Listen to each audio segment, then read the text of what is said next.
Good evening, good evening. How you guys doing out there? This Mike Melton back again with In the Spotlight Podcast Live, episode 43. I got a very, very special guest in the house. No other than Plainfield legend, New Jersey legend, Tyrone Johnson. What's up, Ty? How you doing, man? Appreciate it, Mike, man. Thanks for having me. I can't call it, man. I'm all good, baby. It's very few people that I had so far that I knew since the Metro Hoop days, when Right, it wasn't no basketball spotlight. You get what I'm right, saying? Like right, right. like those days back then. I'm about to share this joint on your Facebook page now. That back then, man, and having the chance to see you literally grow up like a baby and become a grown man and go out there and hoop and do the things you had to do, man. I just want to say thank you for allowing me to check you out. I had some good times coming to watch you play, driving up, checking you out, man, and you put on the show, man. So I'm excited to go down this road and have some fun with you, man. So let's get at it, straight at it, man. Let's talk about growing up in Plainfield, New Jersey, man. How was it like growing up? What's your earliest memories?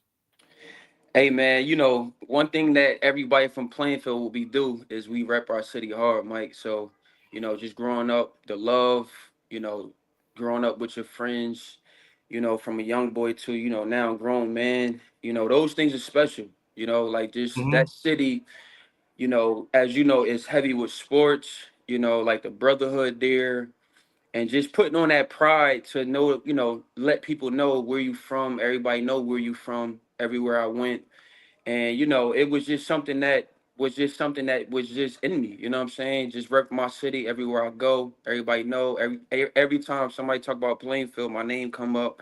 So it was just something that that I took pride in. You know what I'm saying? And like once I got the opportunity to do the things that I did, like I took it very serious. So, but just growing up there, man, just growing up where I'm from as well, it was one of the rougher neighborhoods, but Mm-hmm. just having, my brother, my family, like the big bros from where I'm from, guide me, because there's a lot of talented dudes that was from where I'm from, but everybody chose a different route. And basketball saved me, you know what I'm saying? So, but I just had the people from where I'm from, like I said, like my big bros, and I'm seeing what they did, seeing my environment, and seeing things that I wanted to do, and I know I had to, make a different change for myself. And you know, I don't put nothing past nobody. Like I said, everybody have their different views on life and their different paths, man. But like I said, sports kind of saved my life, and like the way I went, like I'm happy with my outcome. So, but the pride from being there, man, like I said, is no better place, man. So everywhere I go, like I always rep my city. Who were some of the players when you was a little kid, like that you looked up to that made you want to play for Plainfield Cardinals, man? I mean, really, like Mike, it's just something that even today's like I was just talking to one of my boys about it, man, about tradition, man, and it's like I don't know, you know how I'm sorry. Well, I do know how it is now. It's just like the tradition is different. Like when I was coming up, like I said, Dre Dabney, Jarrell Thompson, Anthony Nelson, Rafiq Carnegie's, Mike Gordon's, and Mm-hmm. like Jahad Muhammad's. Like when we were young boys, we would go to those games and just to see the environment. And anytime, like it was a game, like we was going. You know what I'm saying? Like Mm-hmm. like I say, I was talking to one of my boys. Like I grew up playing in the playgrounds. So Mm-hmm. even dudes from my neighborhood, like we had some tough dudes from my neighborhood that was in the streets too, but they were still ball players. So Mm-hmm. every chance I got to go play at the park or go play with those guys that was playing at the high school, I was going. And that was just something that, I feel like even now, like this is it's just like the young guys don't know about the old guys, you know what I'm saying? And Mm-hmm. that's one thing that I took pride in, you know what I'm saying? Because even when I was going to those games, obviously, like you see the Plainfield versus Eastside battles, the Plainfield versus Linden, the Plainfield versus like Elizabeth. I was like, damn, man, like this gonna be me one day. Like, you know what I'm saying? Mm-hmm. And just to see them doing it, going to open gyms or going to, like I said, the park, playing with those guys. Mm-hmm. I was like, yo, when my time come, it's gonna be my time, and I'm gonna, show out. But I always looked up to the guys that was before me, man. Like I said, Jarrell Thompson, Ant Nelson, Dre Dab, all All those of guys them. that played All of before them. me. I know So all of them. Now, oh yeah, yeah. we're gonna take it there. I remember. I'm talking about when I first met you. These Mm-hmm. years. These years. Killer, man. Woo. Talk about hooping as a youngster, man, playing for did you start off with MSU Skyliners or you went straight to Team KS? No, I went to straight Team KA, obviously Okay, with okay. Bryce and D-Bob. Mm-hmm. So I was never I really never played with MSU, you know what I'm saying? But I still, like anytime like we had open gyms or, T-Bone was doing things or Coach Pearson was having workouts, like I said, I was still going to them. But I started out right with, Coach Bryce with Team KA and then, like D-Bob and Galen. And then obviously when you came on the Metro Hoops. But man, these years right here, man, Mike, when I knew when Coach Bryce, Coach D Bob, when they had me at this early age, man, and having the guys that I played with, Derek Gordon, Daryl Gordon, Calvin, me man from Atlantic City, Dom, Twitty, my man, I remember Dom. Yo, yeah, remember man, Dom like saw Dom in the magazine. Dom was like Shaq. Don, Don was like Shaq growing up, though. Everywhere we was going, everybody was looking up to Don. You know what I'm saying? Yo, damn, That's like how old is he? crazy. But Don was actually the youngest out of all of us. That's the crazy thing Mm-hmm. about it. You know what I mean? So, but these days was fun. Like this is when I really got to see outside of Plainfield. You know what I'm saying? Mm-hmm. Outside of divisional rec. Coach Bryce was taking us to different places. I mean, we was going to Virginia, we was going to Ohio, we was going to Philly. Yeah, y'all Um, was banging out we with we we, we was banging out with RBK. every yeah, RBK. man. What was Quinn? RPK All Stars. Yeah, Yep. what was Quinn cooking them called? The They was called the dag, DC uh, DC DC DC no, Assault, I Virginia think. Pride. No, Virginia Yes, Pride. yes. Virginia First, they was Pride. with Virginia Pride. They was with Yep. Virginia Pride. They had a squad. Trick was their coach. Yep. Yep, I remember y'all was So hanging out with all them squads, yeah, man. so these days was very special, man. And like I said, hats off to Coach Bryce and Coach D Bob, Galen, those guys introduced us to AU at an early age. And So when how did you we hook up with? How did they see you? well, if I can remember, Coach Bryce came to a divisional rec game. Um Mm, I was always the youngest playing up. I mean, mm. even like my sister was nasty. Like, I remember her. I remember she, her. like she had a tragedy accident, that happened that kind of, stopped her from being weird. She probably would have been like my sister was really good. She was a big Mhm. influence on my life, seeing her. And then like I said, I was always the youngster. So anytime my sister, my brother, they was playing, we always playing in our neighborhood. But like I said, these younger days when Coach Bryce came, like I said, I remember it was at a divisional rec game, and Mm, I was like one of the youngest guys. They always thought I was older because I was just so, just so good. mhm, mhm, I think I was like maybe 8 or 9, and I mm, was playing with the 12 and 13-year-olds and just killing everybody, like just having fun doing what I do. mhm. And I remember, I believe, Coach Bryce came over. My mom was there because she was, working for the divisional rec. Monica. She was working for the rec. And after the game, like I said, I was just killing. And he came up, introduced himself to my mom, and then right from there, probably like a month later, he had brought me in. Team Kenny Anderson I think they had just become one because Bryson Debot was with B with Yeah. like with the North Rams. Mhm, So mhm, when Team KA just came apart, they had the older squad, and then I think Coach Bryce started the young squad, mhm, and it was like me, my man Shaq from Linden, mhm, my man Dave from Linden, because Bryce is from Linden, so he had a bunch of mhm. guys from Linden that I played with. And then once I got on with them, we started killing. And then he still come to the rec games. And then that's how, Derek and Daryl came along. You know what I'm saying? Then Yeah. after that, Yeah, that's how y'all crew Miles started Davis came balling. along. You know what I'm Yeah, y'all saying? had a So crew. Y'all had a crew. So we had a crew, man, and we went everywhere, yo. Like I said, I No, I mean, used to go out there to see Rob Taylor and them at Buckeye Prep. I Buckeye had Prep. Rob Taylor on there. That's when the games it was different back then, man. Mm-hmm. It was different back then, man. You know what So I mean? And then you started building up a rep, man. Seventh grade, eighth grade, you started blowing, mm-hmm. doing your thing. Then it was time. I remember one of the big things was St. Pat's was recruiting heavy back then. Yes. And what age did they start coming after you, man? St. Pat's was coming after me probably around eighth grade. Mm, Um, you mm, know, like like I was, like I said, at that time, I mean, we were going everywhere. I mean, I like my name was buzzing. I was ranked highly, if not top three in the country with point guards because they had, I mean, they had their little rankings for the Ohio, mm-hmm. Buckeye Prep.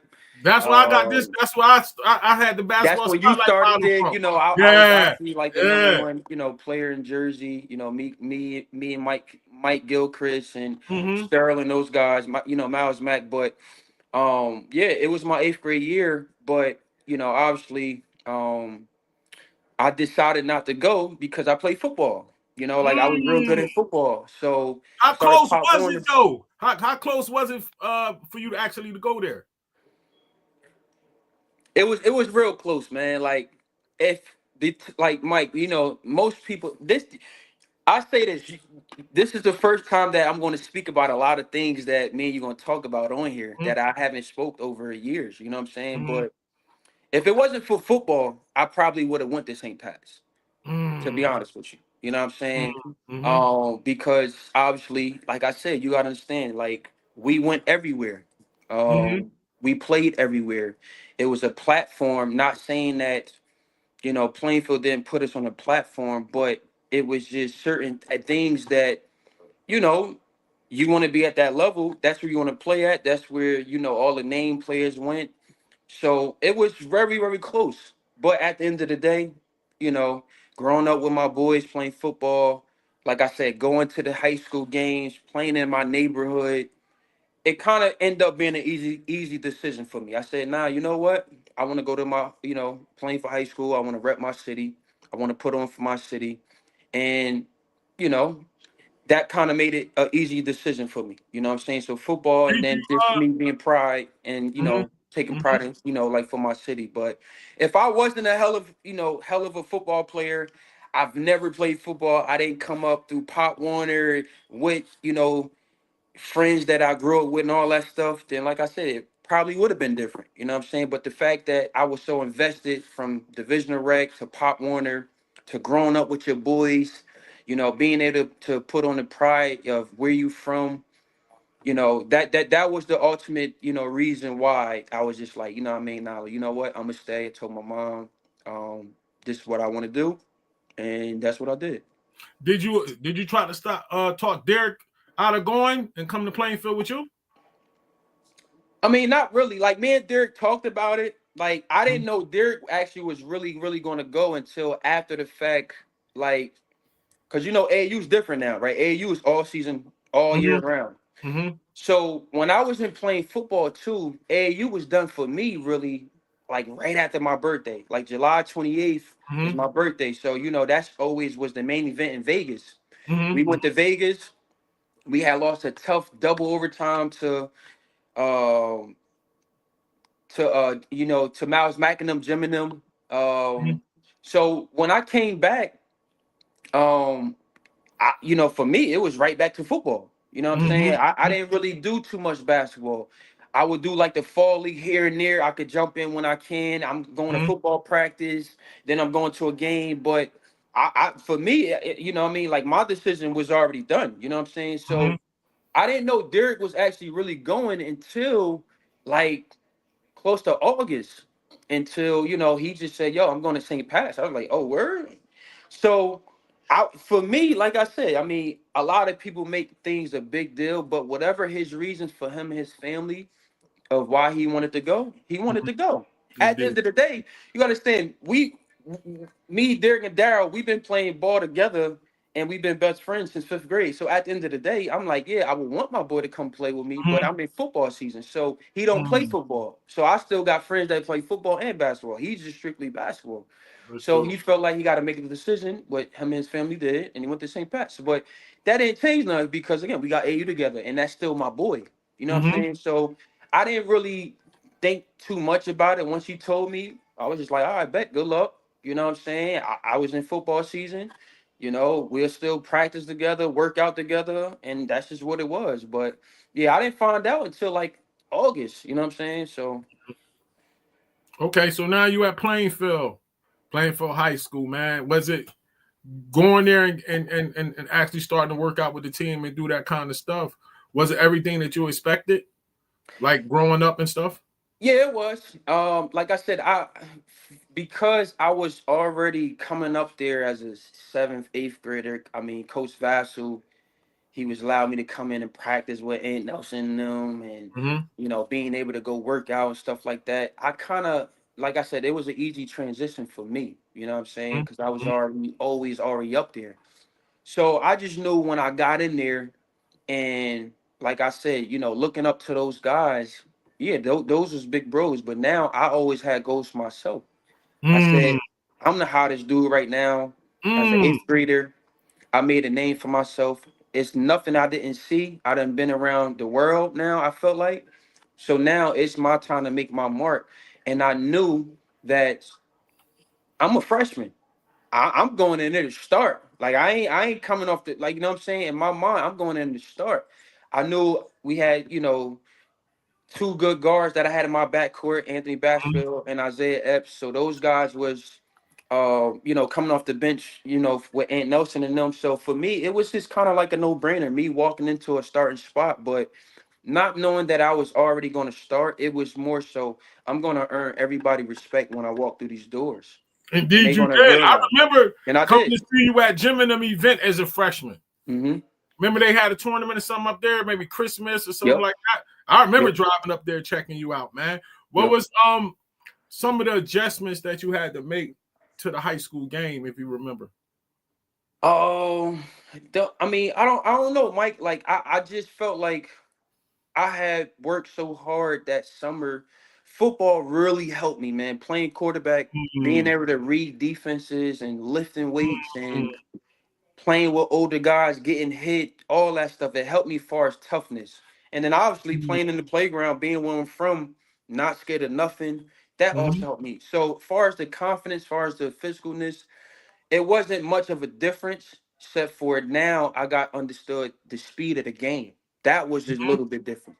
But once I got accustomed to that after practice, going against, like I said, Isaiah or AB and those guys, and now I'm actually at the high school.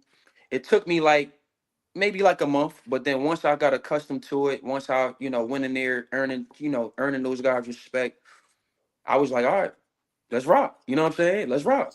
So now you've been waiting all your life, right? Mhm. How did it feel the first time you running out on that floor in front of that crowd that you looked up to for all them years, man? How take me to that Yo, moment. How did that feel, man? that feeling was something special, man. Just being a young kid, you know, going to the games, being from the hood where I'm from, Mm-hmm. and it's like, damn, I'm here. You know what I'm saying? The high school games rocking. Mm. Mm. You seeing, people you grew up with, Mm-hmm. some of the older guys who's coming to the game since I'm a youngin. Now we at the high school level. So that feeling is just so surreal, man. And then something in Plainfield, when you run out, it's like half on the left side, half on the right. You come through the doors and y'all run out, shake hands, and that first feeling was like, yo, I'm here. But once I got out, once I came out the starting lineup, that was another thing. Start, being probably one of, Yeah. I think I'm probably one of three freshmen. I think, I'm not sure.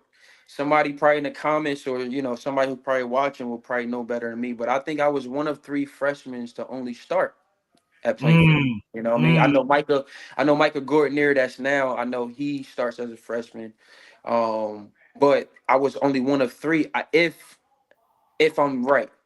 I don't know all the facts, but that feeling coming out the starting lineup, and then now it's like I'm here. Once that ball went up, now it's just go time. You know what I'm saying? So that Oh was yeah, the so let's take a look at some of this, man. Let me see. Let's take a look at some of this stuff, man. Let me see.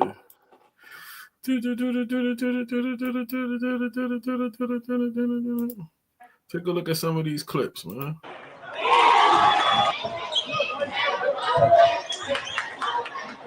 damn.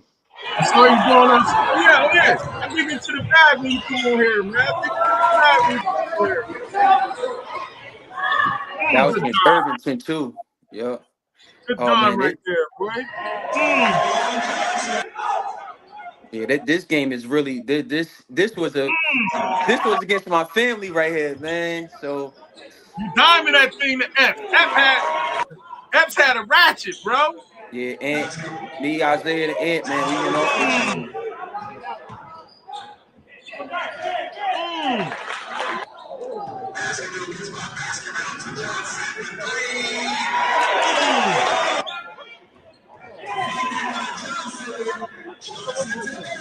Damn, man, this is crazy. Mm.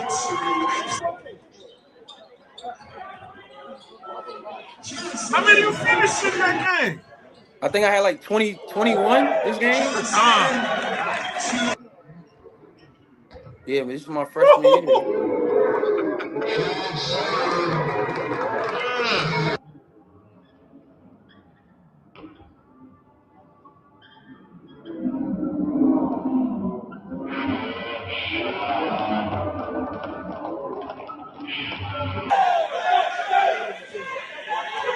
Pull up, knock down.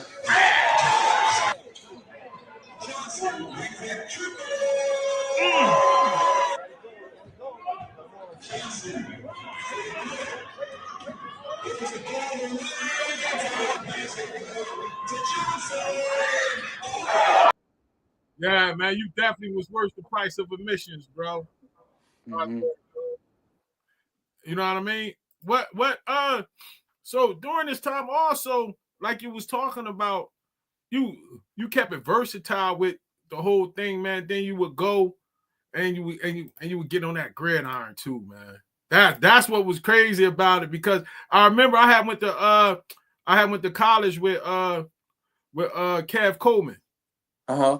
And That's he my was guy. and he was telling, we went to That's my King together. guy. Yeah, we went to King together. And he was Mm-hmm. the first, and he was the one telling me how nasty you was in football, bro. He Mm-hmm. kept and matter of fact, this is where I got these clips from. He was the one when I went online and found him. He was the one. Damn, I forgot this was on YouTube. Come on, man. I gotta do my research, man. I gotta do my research, man. He was telling me how nice she was as a sophomore. These sophomore clips. Yeah, this is my sophomore year. Yeah, because I be asking the dude, do he run or can he pass? Because I like passers. I was All the doing other dudes, both. they be trying to run all the time, running. I want to see if you can read some coverage. Woo! This is my that was my that one was my freshman year. This is my sophomore too, right? No, this is my sophomore. Right down the middle of my man Roach. So, how Damn, serious Mike, was you? where you find this at, man? Hey, man, I do my research, man. This is what I got to do. I told you I got to take time before people come on. I don't just come on here and we wing it. I got to get some research done, bro. So, when you doing this, was it a time that you thought in college you was going to do like the Charlie Ward type thing, play both? Man, it was I'm gonna tell you one thing about football. Football was so much like I tell people now, football was easy, man. Like football was so easy for me. Like I worked hard, but I didn't work as hard as I did for basketball that I did football because it was just so easy reading and defenses. Like I said, I was just above my time, and it's when you're winning so much with basketball, and again, I'm traveling, I'm getting all these college offers as an eighth grader and ninth grader inside basketball, and then I also start getting in football like really right after this season. Mm-hmm. But it was just so like my love because we won so much in basketball Mm-hmm. that um you know so some of my coaches that came up with me from Pop Warner, like I said, we was very successful. They came up to the high school level, and Mm-hmm. Kev Coleman, again, my freshman year, Mm-hmm. they've been Shout out saying, to Kev. bro, he should be starting football as a freshman too, which I should have. I should have been starting He as a told me freshman that. too. He told me that, man. But Him used to talk a little bit back then. but the coach there, Coach Rob, good dude. He just didn't know like the inside or what's going around in Plainfield.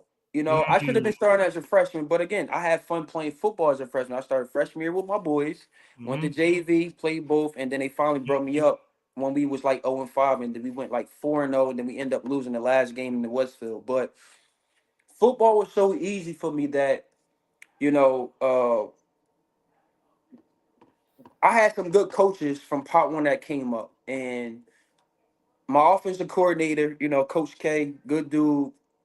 Um, he the one who got me, out there as far as me and some other guys, we started going to like 7-on-7s, and again, Mm-hmm. I ended up being like top 10 in quarterback as a Mm-hmm. sophomore, just going these spots, but it was so easy. So, but again, it's just the pride. So you going, I think our first thing we went to was in Ohio, and I'm taking boys from the high school, boys that bros that I play football with, Mm-hmm. and we was just doing our thing. Like I said, I end up at that camp. It was like, uh, he was the quarterback that went to Ohio State. I think it was like Braxton Miller. It's a quarterback. White that had went to he had went to West Virginia. Man, I had outdid all those dudes, and it was just more so we coming in here. Y'all got the names, so but we coming in and take it. You know what I'm saying? Mm-hmm. So, but our offensive coordinator, when we went up to the high school, Coach Kev was the offensive coordinator my freshman year. My Pop Warner crew didn't come on till my sophomore year. So Kev had a run and gun situation for us. Like our offense was run and gun, which we had the running backs. That year it was like my man Coon, like I call him, like his name is like Marquise Randall. He was fast playing track, playing football. We had Malcolm Boatwright. We had OD. Uh, and we had some other good linemen, some good receivers. My freshman year, Old Fish and those guys held it down on the defense end. So we ran like a run and gun. I was a freshman. Now again, now I'm much smaller. It's not like basketball. Football is a different animal. When you're a freshman going against seniors that's 18 years old, 200 some pounds, you got linemen, 300 pounds, 6'5", whatever, whatever. But I was so good at reading defenses that when me and Coach Coleman got a relationship, I was like, yo, you could put me in shotgun, put me under center. I don't want to always be in shotgun because I got to learn it. Once you got the relationship going into my sophomore year, he saw what I can do. We had that eye to eye. Then, like I said, those other guys came from Pop Warner, which is my guys. But then he went to defense. Coach Rob wanted to switch from defense, and then my Pop Warner coach came up from offense with the head coach, Coach French, my guy, and they did offense. We had so much firepower in offense with football that we went strictly Oregon offense because Oregon was recruiting me. Mm-hmm. Okay. Okay. But for football, Mm-hmm. but we had good linemen, but you gotta have spectacular linemen to just be running shotgun all day, every Mm-hmm. day. They knew I can pass, they knew I can run, but they was aiming for it. So I remember I got my first hit as a sophomore. Now, I can read defenses. Sometimes I come to the line, I call a play, but I check it. I Mm-hmm. check it because I can read it. But we played Elizabeth, Ray G, Mm-hmm. Phrase. Those guys play AU with us. They was Mm-hmm. older. They was playing with Dex Strickland and all them too. And we had a lineman, big guy Kenny. He missed a play. I dropped back. Man, I got hit so hard from my man Freeze from Elizabeth, blindside. And from that day, and we laughing about it, because this is my man. He play AU with us. I said, yo, I said, I said, Coach Rob, we gotta go running gun. I said, Coach Coleman, we gotta go running gun. I don't want to be in shotgun 24/7. I know we got the weapons, but we gotta go running gun because every team is gonna start you scouting on us just for spread Mm-hmm. offense. Mm-hmm. So, oh no, let's just do this. It's gonna work out. Da, da, da, da, da. So, long story short, we kept going. Some things happened that took on with football. Coach Rob that I didn't like. So it was. I remember what a one game. Like I said, I got hit a certain way, which is fine. It's part of the game. And I looked over to Coach Harrison. He was the now Coach Harrison is the defensive cornerback, and Coach Prince was the head coach, was my guy. He was on the offense. I'm reading the defense. We playing, I think, Union. And I said, yo, they only gonna be inside cover two, cover three. They got three safeties. They know we throwing the ball. I can't keep making certain passes thinking that it's gonna be home runs every play. So they no, you gonna do this, do that. I said, man, fuck that. Excuse my language. I'm checking this shit. I start checking plays, and it's working. Uh-huh. I'm looking on the sideline. I'm getting the play, and Prince and Coach Prince and Coach Harris and Todd, go ahead, do your thing. So I'm just checking plays. Long story short, we end up still losing the game, but afterwards we had some words, and me, like I said, that's my guy. Nothing against it, but we had words. I said, bro, I'm not at University of Oregon right now. We don't got that personnel. We got good backs. Put us through I formation. When I see defense, I'm checking. We only lost that game again because it was an incident occurred that I didn't even start playing that game until halftime. If I would have started Mm-hmm. that game, we would have won easily. Mm-hmm. But long story short, after that season, we lost to Piscataway in the playoffs. That Piscataway was I mean, they was just really good. They was prepared for us. They knew everything, shotgun, da, da, da. So the following season after that, now I go back to AAU. Now I'm going back to being the top guy. We going high flying. We going this, that. So going into the next season, I still was playing, but it's just my love because now I'm on the edge. Like I'm getting all these colleges. I'm traveling everywhere. I'm getting what I want with basketball. We're going high. We beating everybody. We the Mm-hmm. third best team outside of St. Pat's and St. Anthony's that can recruit, that got these high level players, but we're the price of admission. Mm-hmm. So for me, it's like I did so much that now I got to start thinking about me. I got every college Mm-hmm. that I kind of want, all these offers on the table for basketball, and I also got football. But it was just a love. I was having fun playing basketball a little bit more. So when I went into my junior year and things didn't go well, or you know what I mean, like we was having like a show part season, and I injured my knee. I said, "Yo, I'm done. It's over. It's over. It's over." So now And you get your basketball joint jumping now. Who were some of the head-to-head battles that you remember most during your playing field career? well, that highlight you showed against Science, because those is like most my cousin Fat Man. He went to Science. Mm-hmm. Aunt Boo, all those guys was my family from Newark. Mm-hmm. Mm-hmm. So during this time, like my uncle Lou played a big part in our lives. I was from Plainfield. They was from Newark. I was from seventh, eighth grade. I'm going out to Newark. Coach Bryce was taking us down to St. Rocco. So my family from Newark, we were like this.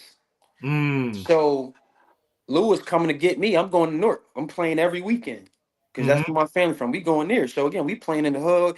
Dudes talking this, talking that. It was like he one of us. He ain't worried about none of that, and I Mm-hmm. wasn't. Mm-hmm. So um, playing against Science that year, Boob and them was tough. That was a good matchup because it was family. And then obviously, my sophomore year when we beat St. Anthony's, and as I got older, me and Coach Hurley talked about it. Like when Jim had a skills clinic with Legacy, and now Coach AU helping Jim out, whatever. Mm-hmm. And Coach Hurley was there, and then one thing that he said and he mentioned, Plainfield, we was one of the only public schools that beat St. Anthony's. Mm-hmm. When they Mm-hmm. had Dominic Chi, who went to Villanova with me, they had Eli Carter, they had a bunch of talented guys, and we was one of the teams that beat them in the Mm-hmm. public school. That's Mm-hmm. how good we were. So, but probably the best matchup, and again, the price for mission that everybody wanted to see, and they beat us, was St. Pat's. Me versus Kyrie. That's how everybody organized it. But again, as you saw, it was different. It was just different levels. It was they were above having Kyrie, Mike playing AU with me with final, then having Derek too that play AU with me. It was just a certain level, and I was just going there like, man, I'm with my dogs from where I'm from. We the best public school. We rank top 5 or top 3 outside of St. Anthony, St. Pat's. Fuck it, we Did going you in. think? So Mm, and then Did you? against like passing calf, like Miles Mack and those guys, because those are my guys. Again, battles with Team New Jersey Elite versus the players and Team Final versus the Mhm. players. So I would say, like, with St. Ants, with St. Pat's, with passing Catholic, obviously like the battle with Linden. Those were probably some of the best matchups. And then, like I said, probably the more marquee because everybody talked about it was, playing for versus St. Pat's when they had Kyrie. So. Do you think?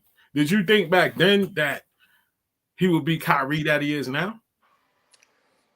Yo, Mike, this is a funny situation, man. I didn't really know Kyrie until Rutgers had a team camp, and it was me, Isaiah. It was all the top guards in Jersey from Mm-hmm. sophomore. It was sophomores, juniors, and seniors. Mm-hmm. Now At that that's back camp, when Waters was coaching.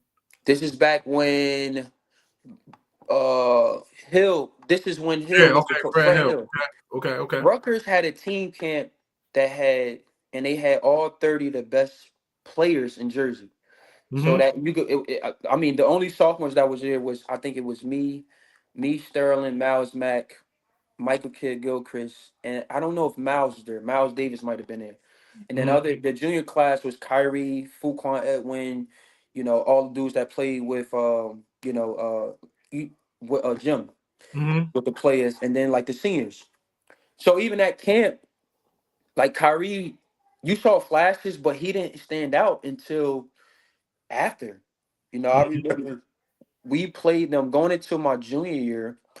Kyrie was going into his senior year, and one of my best friends, rest in peace of soul, he not here with us. He was my best friend, Mike Price.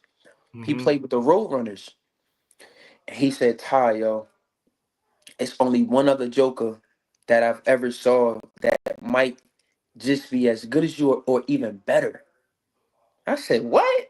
Like who? Like who are you talking about?" He's like, "Yo, bro, this kid Kyrie Irving, I played with the Roadrunners with him. He said, bro, I ain't see nobody as good as you other than this dude, bro." And I said, word?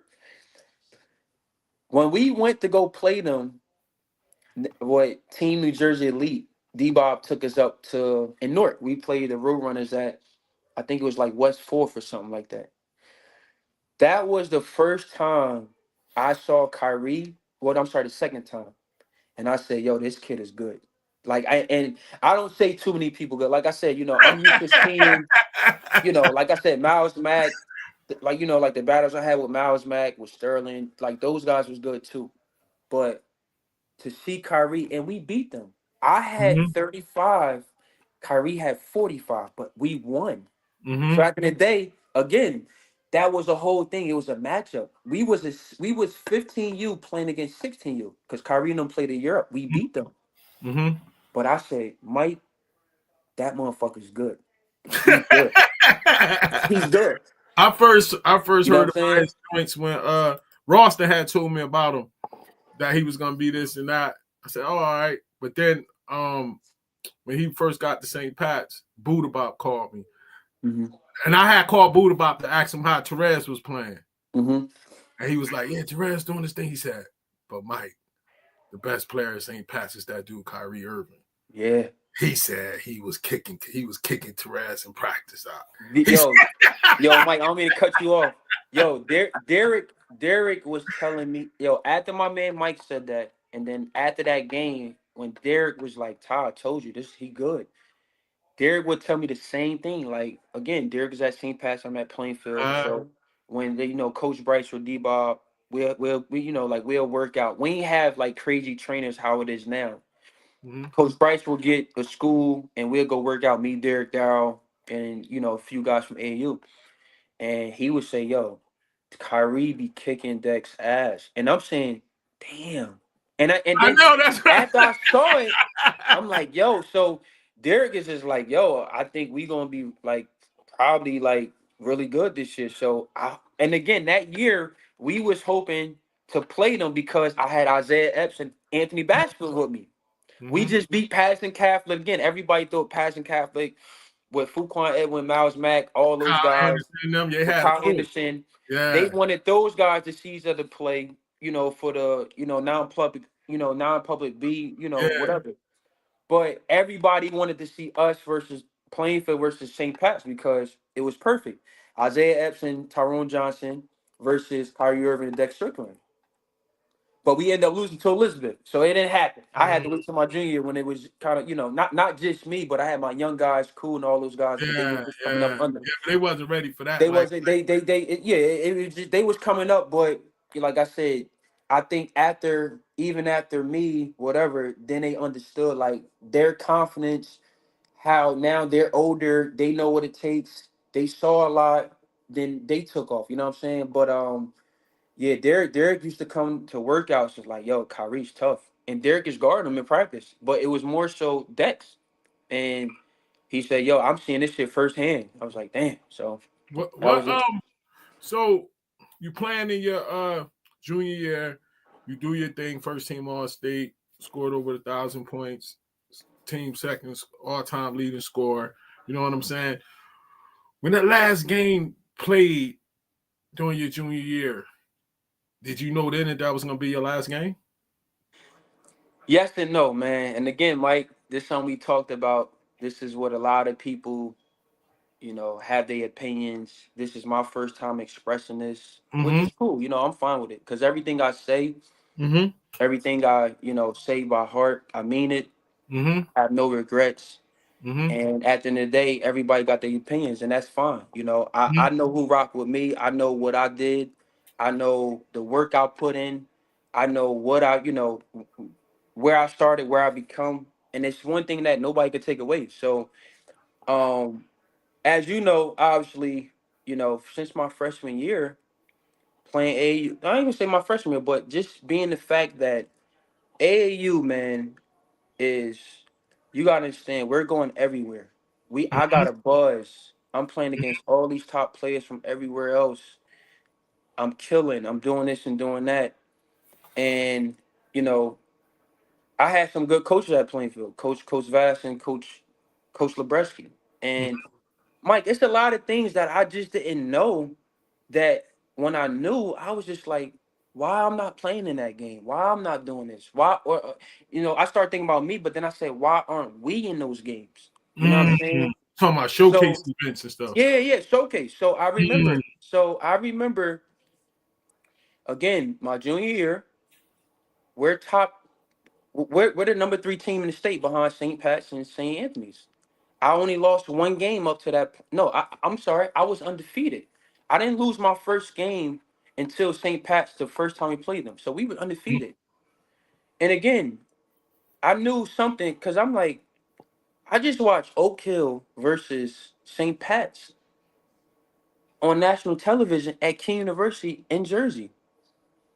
And showcasing Kyrie, who just came from Montclair Academy, which nobody knew about. Now he's on a big stage. They won. They just beat the number 1 team in the country. Kyrie blew up. He was already blowing up, but it blew up his stock even more. Mm. This is the price of admission. Like this Mm. is what I'm used to. This is what I need to be in.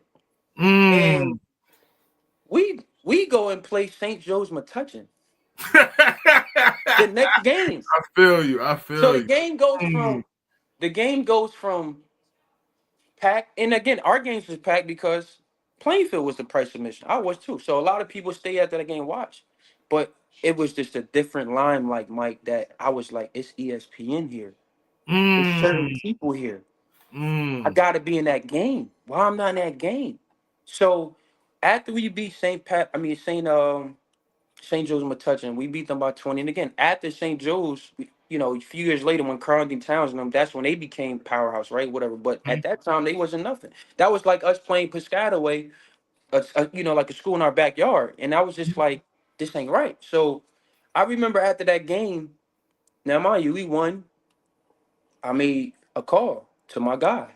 Um, I was riding home with my mom, and my mom was just like, why you kind of down? I was like, Mom, Why are we playing against St. Joe's Metuchen? We should be playing against Oak Hill. That's the Mm, game I should be in. mm, So I called D-Bob. Said, mm, yo, D, man, is there any way, like, how does this work? How does the scheduling work? You know, I didn't even call coach. I mean, we just won, but I called my guy. mm-hmm, Said, how does it work? Like, why aren't we playing in the game like that? Like, you know, this is a primetime shootout, so it's a showcase game, but why are we playing St. Joe's? And he was just like, yo, man, it's just certain things that go into certain things. You know, those are powerhouse schools. That team came from Virginia. St. Pat's is nationally, you know, St. Pat's is nationally ranked. Um, Probably you guys just aren't ranked or whatever, whatever. So I was like, all right, I ain't think none of it. But then the next day it kept messing with me. Like, I just had 30 against St. Joe's and Metuchen. That shit don't mean nothing. Then again, I'm watching the blogs. It's not like how it is now, mm-hmm, but I see my boy Derek on rivals.com. St. Pat's just beat Oak Hill, and you see the highlights, and I'm just like, nah, this ain't sitting right. So this season go by, we do what we do, and now, like I said, I mean, one of my guys, and again, I mean, Mike, you know, everybody got people, everybody got handlers. My mm-hmm, guys was D Bob and Bryce. Those are mm-hmm, people that, mm-hmm, you know, those are people that myself, my mom, those are people that we had trusting. You know, these are guys that took me from nothing, took me over the world. So of course. So um I also had a guy that was working with Hoop Group that since my freshman year, he was looking me out. We were sponsored by Reebok. I was getting sneakers every damn weekend, every day, playing in different pair of sneakers, debobbing them because we sponsored by Reebok. And mm-hmm. I'm giving this stuff to my boys. I'm giving this, yeah, I'm going to NBA camp. I'm going to these camps because I created the lane for me to get notoriety, to go different places that I get to see. But these other dudes that's from where I'm from, Plainfield, they ain't going nowhere. They ain't get to see certain things I saw. And then we make the transition to go to team final. You know, sponsored by Nike, whatever. Again, we getting certain gear, we getting certain this, that, and I'm just like, why isn't Plainfield? Like I was always thinking about us, because I was the marquee guy. Mm-hmm. I was the guy. So I was getting the stuff, Mm-hmm. but I want to be. So again, as you know, Mike, price of admission, but when you at certain levels, certain teams is getting certain matchups. And I remember I had a conversation with my coach first, and I said, Coach, we need to go play against, you know, St. Pat's. Yes, we playing against St. Anne's, but why aren't we going nowhere? The only time Plainfield we traveled was when Coach Vassar was there. And Mike, again, I'm gonna go back to certain things I didn't know. I didn't know nothing about Hoop Hall Classic. I didn't Mm, know nothing about City of Palms. I didn't know those mm, things was going on also when I was still in high school. But the difference is people that was in charge wasn't making that push and wasn't getting those things done. So mm, once I found out we could have went to Hoop Hall Classic because I got a name, we ain't playing in that. Coach Vassell and them took Aunt Nelson, those guys to California. I saw that. Why aren't we going nowhere? Coach Vassell took my team as a freshman to PA, so that was something. I was so accustomed to going places because Bryce, D-Bob, the mm-hmm, AUC, we went, that's what I wanted. If I'm going to be one of the best players in the country, then I want to play against the best everywhere else. And now I want to bring my boys. I want to bring my boys that's from where I'm from. So when people say you don't got to go to different schools to get the notoriety, no, you don't sometimes. But you got to have people that's going to make those pushes and say, "Yo, we want to play everybody," and, mm. and then and You then you make talk, it happen. brother. So once certain things wasn't happening, and again, this is first time talking about it. Once certain things wasn't happening, and I'm like, yo, why are we playing a Hoop Hall Classic? We should be in there my senior year. What's the plans for my senior? Where are we going? Who are we playing against? If we playing primetime shootout, we need to be playing against Oak Hill, somebody like that. I don't care if we lose. I need those games. Mm, And when those answers wasn't happening, and I'm on it. I'm calling my guys. Like, yo, what's going on? Da, da, da. When those things wasn't happening, again, I'm done with football. So I'm like, all right, we go to AU again. First year Nike EYBL. Playing Mm-hmm. with Michael Kidd Gilchrist with final. Mm-hmm. I'm playing against Bradley Bill. We beating everybody. You know what I'm saying? One of my best markable games was against my guys, the players. I had 40 in Peace Jam. These Mm-hmm. are my guys. Jim, I got all respect. This is my guy. Mm-hmm.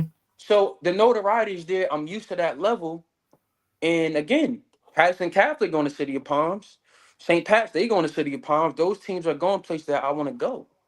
But I wasn't getting those answers. So once the summertime came, I wasn't getting those answers. You know, I had to make a decision now for Tyrone Johnson. You know what I'm saying? For me.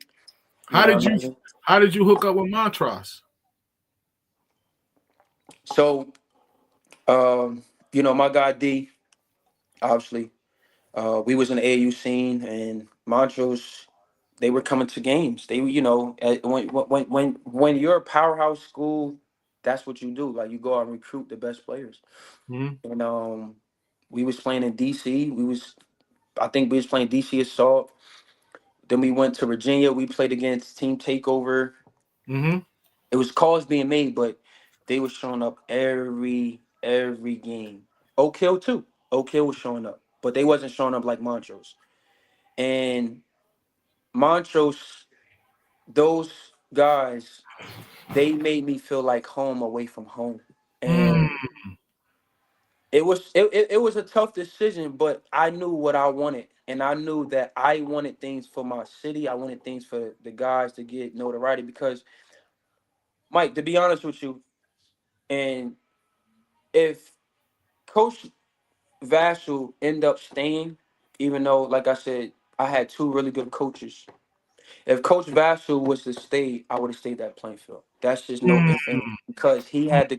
He was. We were going to go to Hoop Hall Classic. We were going to go to all these things. We were going to do these things. These are things that he said to me. These are things that again, but he ain't the coach, so he don't got no say so. So Montrose was just coming. Once I made the decision that I was done with football, and I dragged this thing all the way down to almost like around my birthday. I had to finally make the decision. And I said to my mom, I said, Mom, I got to do this for me. You know what I'm Mm-hmm. saying? This ain't for nobody else. I want to let you know if whoever feel how they feel, that's on them. But I gave everything to this city. I put this city, I kept this tradition going. So if someone's going to be mad because I wanted to do personal things. I had goals for myself. And I gave Mike, like I said, I was putting on. Like you ain't never know me to be a arrogant guy. I've always been At humble. all, not at all. So when I knew I made the decision, I told my mom, I said, Mom, this is what I want to do. She's like, all right, well, I'm all in with you. What Montrose did the guys. Go ahead, Mike. what did the how did the city respond? I mean, they were mad.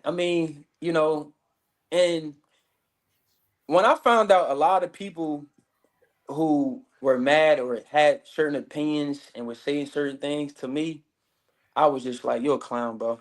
You know what I'm saying? Like, regardless of where I'm from or no, where I'm from, I know at the end of the day, wherever I walk, wherever I go, I'm good. Mm-hmm. But it was a lot of people that had hatred.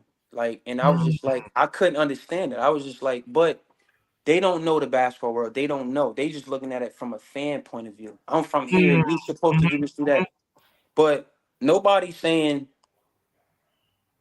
well, Ty want to play against Oak Hill. Ty want to go against here. We're good enough to go play. Everybody's just looking at for the city part now. So again, a lot of people had a lot of certain things that I knew about, Mm-hmm. um, and because I'm just a bigger person, and I did confront a lot of people. I let them know, yeah, I hear and see those things, but just know I can't. I don't go behind your back. I'm gonna say it to your face. And my neighborhood, where the people that was always with me from day one, they still is with me. You know what I'm saying? So for me, it's just I just blocked that out because I looked at it like, if you're a grown man that never played at my level, or you never did what I did, but you got opinions, because I wanted the better future for myself, but you not seeing the back end of what I did, then that's on you. Because this is a decision for me. You know what I'm Indeed. saying? Because I Indeed. gave everything. You know what I'm saying? And a lot of, how you feel about it? I said, again, how I feel about it is how I feel about it. I got my family. I got the people that I know rock with me still. That's all Mhm. that matters. You know what I'm saying? So, um, like I said, I mean, it's just a lot of different handshakes over the years just wasn't Mhm. gonna happen no more Start because changing. Things start changing. it just Yeah. changed Yeah. because I just know certain things, and you know, I'm big on accountability and principles, Mike. That's what I live by. You know what I'm saying? I'm So loving this, young fella. anything that I do, I made mistakes in life. Um, I do certain things before anybody can give their opinion or tell me I'm wrong. I look to myself and say, "Yeah, you wrong." You know what I'm saying? I take accountability for myself. Indeed. So people don't understand too that at Plainfield, from my freshman year up until my junior year, I was getting up at 5:30, 6 o'clock in the morning, going to get extra shots up. Nobody was in that gym with me. You know who it was, Mike? It was me and my two brothers. Mm. So people see the glams and the glory, like, damn, this kid is that good. But Mike, I was meeting Mr. Taylor, the janitors. I'll be there at 6 o'clock in the morning. I'm working out before class. Nobody was doing that. So it's nothing that nobody can tell me of a decision that I made. I put the work in, Mike. Nobody was doing that. You Mm. know what I'm saying? So at the end of the day, I made a decision based off of me. So I just feel like if you rock me, rock me. But in life, which I teach kids now, and I teach people principles. You only as good as what you can produce and what you do, Mike. But once that ball drop, or once you stop doing for somebody, then they're gonna go. 100%. That's just it. And how old are you now, man? I'm 32 now. I wish I would have knew that at 32. I swear to God, So so bro. so so so so, You ain't never but lied, bro. Mike, but When you you gotta not understand, when you not doing nothing for them no more, it ain't no reason for them to be around no more, bro. Mike, and for me, I got at an early age, Mike, that I said, I know it's dudes that's hating on me, talking about behind my back, but when they see me, yo, what's up, big bro? Yo, Todd. I know this, Mike. Mm. I was always in the limelight. We went everywhere. Me and my man Keith was talking about the life. Mm. Like So let's get into this it's senior year. people Man. wasn't Forget living the about life them, we man. was living. Let them do Yeah. this. Let's get into this senior year, man. So Led Montrose Christian to the national title, MVP of the Rise game. You know what I'm saying? And of course, I had to bring up some clips from that year, man. So we're gonna definitely look at some stuff, man. You know what I mean? Definitely look at some stuff.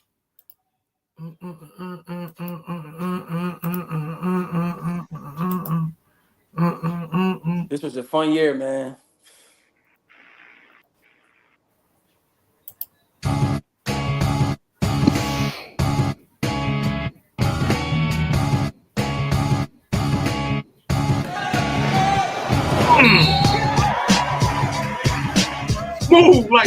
Move like butter.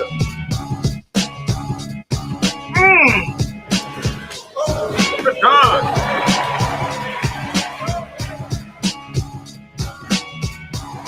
Oh.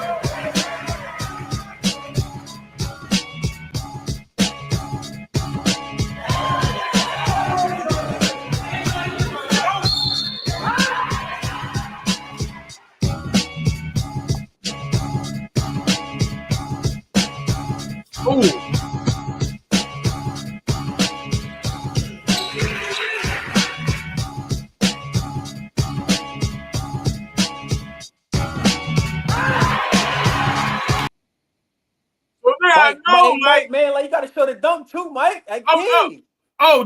the dunk was at the end. Mike, you gotta show the dunk at King, man. That Oh was no! crazy. Relax. Already got that in the thing. You gotta relax, man. I'm on it. Already had that keyed up, bro. You ain't even let me lead into it, man. Nah, Man, good, Mike. Do your thing. Good, do you your know what thing. I'm saying? Then you came home. You finally got that time for you to come home, man. I do my research, little bro. I already had that I ready. already know. I already had that ready for you, man. Already had that ready, man.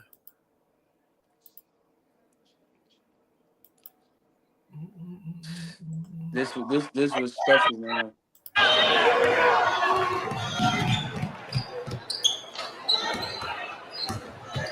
Oh! I told you, Yo! That was a special moment, man.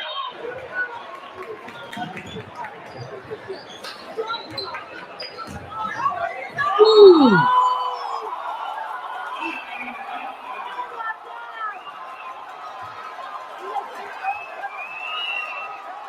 That was Max, man. Mm.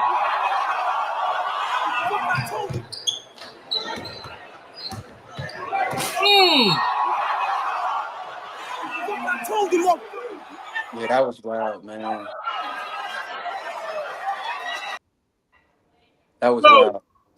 So at that moment, I heard you say, first, what's going through your mind? That moment, Mike, that was the moment that when it happened and that game happened, that was the reason why I went there. Because I got the That's what I was game. about to say, because I heard you point at the crowd and said, I told you. That was it was a special moment, man, to take everything that I wanted the following year that I didn't get, that I got that year. Again, it started watching St. Pat's versus Oak Hill. Mm-hmm. So to then fast forward the following year, I was able to get that. So it was just something like, yo, man, this is wherever I go. I'm gonna rep my city. You see, my people's Mm-hmm. they there. It don't matter where I go, they there. Mm-hmm. And that was just a special moment, man. Because again, like everybody, my crew, they was there. This is what we talked about. This is what I wanted. So when that happened, man, it was just kind of like, yeah, you know what I'm saying? I know. I saw you say, I told you that. That's the first thing I thought about when I heard you say that. You know what I mean? I remember that moment. That was ugly. And then you always said, if I get on that stage, what I'm gonna do. And you got on the national stage against Oak Hill in the national championship game. And took over the game. The national he's championship. going to try to do it himself. Made the right decision. Tyrone Johnson's back in. Finds his big man down low. Kevin Larson. They're now picking apart that 2-3 zone with the baseline. The point guards are shining right now. Damn, man, this is memory lane, man. Woo. Tyrone Johnson turns the corner to the hoop. National championship game. Montrose Christian goes back up by 1. The Villanova commit.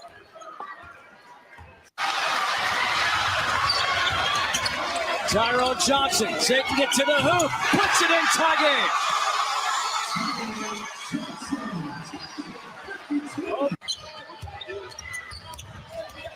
Tyrone Johnson. Spin move. Puts it out. And the foul.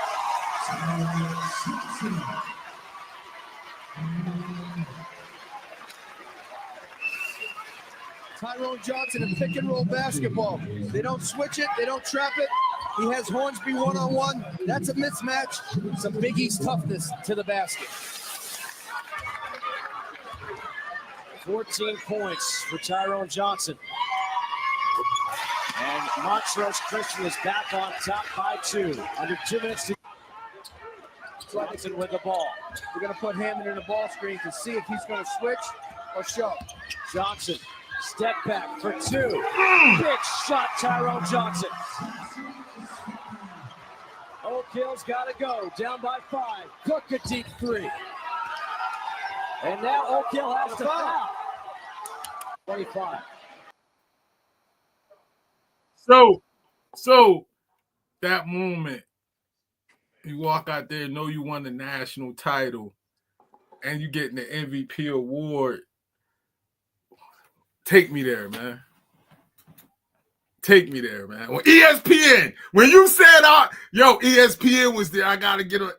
Take me Yo, there, man. Take me there. yo, Mike, man, the emotions is crazy, man. Just to go back through memory lane with you, bro. Like seriously, but when that moment happened, bro, again, Mike, I'm gonna go back to it's the reason why I left. Those moments, I remember a week right before, I'm checking in back home, and I told my mom, like it was a sight, man, and we knew people from where you from that was just saying all this certain things and this and that.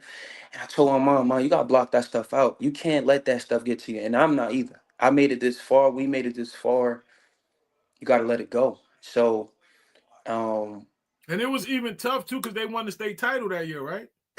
they won it. And again, I was sending back text messages congratulating people, but again, when people have opinions and certain people have entitlements to think, oh, we didn't need him for this, that, where for me it was all love. I'm just like, yo, I'm happy, because I ain't no jealous dude. I'm where I'm at. And again, if I wanted to be a cocky guy, I could have been like, bro, I just won a national championship on ESPN. Everybody know who I am, and y'all just want it back home. That ain't me though. I was sending back love, congratulating this and that and this and that. So like I said, it was really like the week after when we prepping for this game. And again, I'm going into the championship game, Mike, kid from Plainfield that's still wearing where I'm from. Wow. Yeah, I'm a Plainfield MF, Yeah, but I'm wow. I'm on the scene that I wanted. This is the reason why I'm here. So we here. Mm. And I remember right before the game, we were sponsored by Jordan, and Coach Vetter was on the phones with the McDonald's committee and the Jordan brand. They didn't have it that year, but it was a lot of reasons. And the person who got picked over me was Quinn Cook. So it just adds fire to the fuel. And you just cooked him. I was just angry. I was just like, but again, knowing what I know, if I probably went there my junior year, I probably would have been McDonald's. You know what I mean? But stuff happens. But again, I'm where I'm at, put on for a city, and now I'm on the national stage. Now I'm on where all the eyes is on. Now I'm on where I want to be. So um when I remember when that ball went up and I'm just like, they don't even know. We about to win this. I Mm. promised the coach there, that coach, and I still got a relationship with them, man. They still checking with me. They still checking my family. They gave me everything that they told me is still to this day. They gave me their word, and it's there. And I remember I said, Coach Vetta, because they lost the year before, and I was the missing piece. They said, we need you to do what you do, and we need the best point guard in the country to come here and lead us. And I said, all right, that's me. And I said to him, I said, Coach, you're going to get you one today. You're going to get you one today. I had so much fire built up from people that you think saying what they saying back home or whatever to the person I'm going against. I've been going against in AAU we've been beating them, and he was picked a certain place. I wasn't, but I'm like, at the end of the day, I got a chance to win a national chip. And the only thing that was going to happen if I lose, you're going to have everybody say, oh, you should never did this and did that. So it was just so much. Yeah. And when we won, yo, your boy was there. Who? Coach Coleman, he came down. Word? Coach Coleman was so much of my guy, even though I didn't play football. And this is why I love that man, because he said, yo, you got a friend, you got a person that love you, that's going to be there for you, whether you play football or basketball. He came down to that game. Man. And obviously my crew, D-Bob, Bryce, my family, my court circle, they always there. But when we won that game, man, it was tears of joy. I could finally let out everything that I worked hard from since I've been little to everything I got from Plainfield, then leaving, and then everything that I was up against. And when I can celebrate with people that cared and people that went to war with me in practice, you know, feeling the value of, like a family that need me. And I delivered, Mike. It's no better feeling than that. And after that game, man, it just a lot of good things started to happen. You know what I'm saying? Like I said, Coach Vetter, he was on the phone with the McDonald's committee. You know, it was people there that, again, I don't know. I'm just going out there to win. I'm going out there to play, and you know, my guy should have been. You know, things happen, Mike. You know what I'm saying? But it was just so much tears of joy, man, that I had achieved something that I wanted, and not only that I wanted for me, I wanted it for, you know, my city. I wanted for the guys who I played with, Mm, and I was able to make I was able to make a decision for me, and I got it. So indeed. Now let's take the trip back a little bit to your AAU scene and tell me what this picture brings to you. What this picture means to you. those my bros, man, for life. Those was fun times. That team right there, those guys was the reason why I was able to become who I was. You know, Indeed. like Indeed. I got another one for you. Now, I got a story for you. How do you know how this happened? I think I do. I think I do. I mean, I know, like I said, you know, D-Bob was just welcoming a baby girl. Uh, Mm-hmm. what happened was we was in Vegas when his Mm-hmm. first daughter was born, Mm-hmm. and he wasn't there for it. He was on the way back, and the sacrifices, man, that D-Bob, Bryce, Galen, those guys made. But you know, like I said, more so, coach, you know, D-Bob made, Mm-hmm. and I understood. You know, I mean, I didn't understand, but I understood as you got older. Like he missed the day his daughter was born because we were in Vegas playing basketball, and he was with us. You know what I'm saying? So I remember, man, he was just like, "Look, I'm probably gonna have to shut it down because I just had a baby girl." You know, he brought somebody in his world, and if I can remember, that's the story. So when Team Final came apart, um, you know, once he told, you know, I was going to look for another team, and Derek and Darryl and Calvin was going to go another way. You know, my two choices was either going to be the players or the Team Final, and you had to Now, realize, um, go ahead.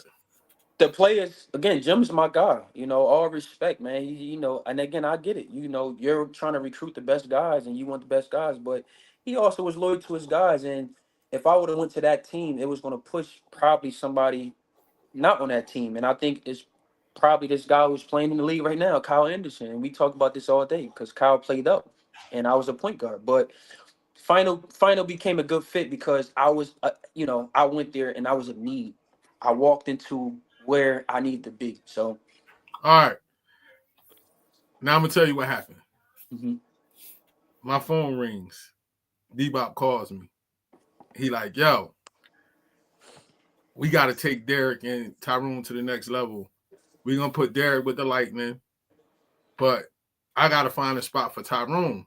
And it gotta be a real decent spot. Now, at the same time, I know Rob got Gilchrist in them, but Rob don't got no point guard, Yep. right? Hmm. Rob, my man, too.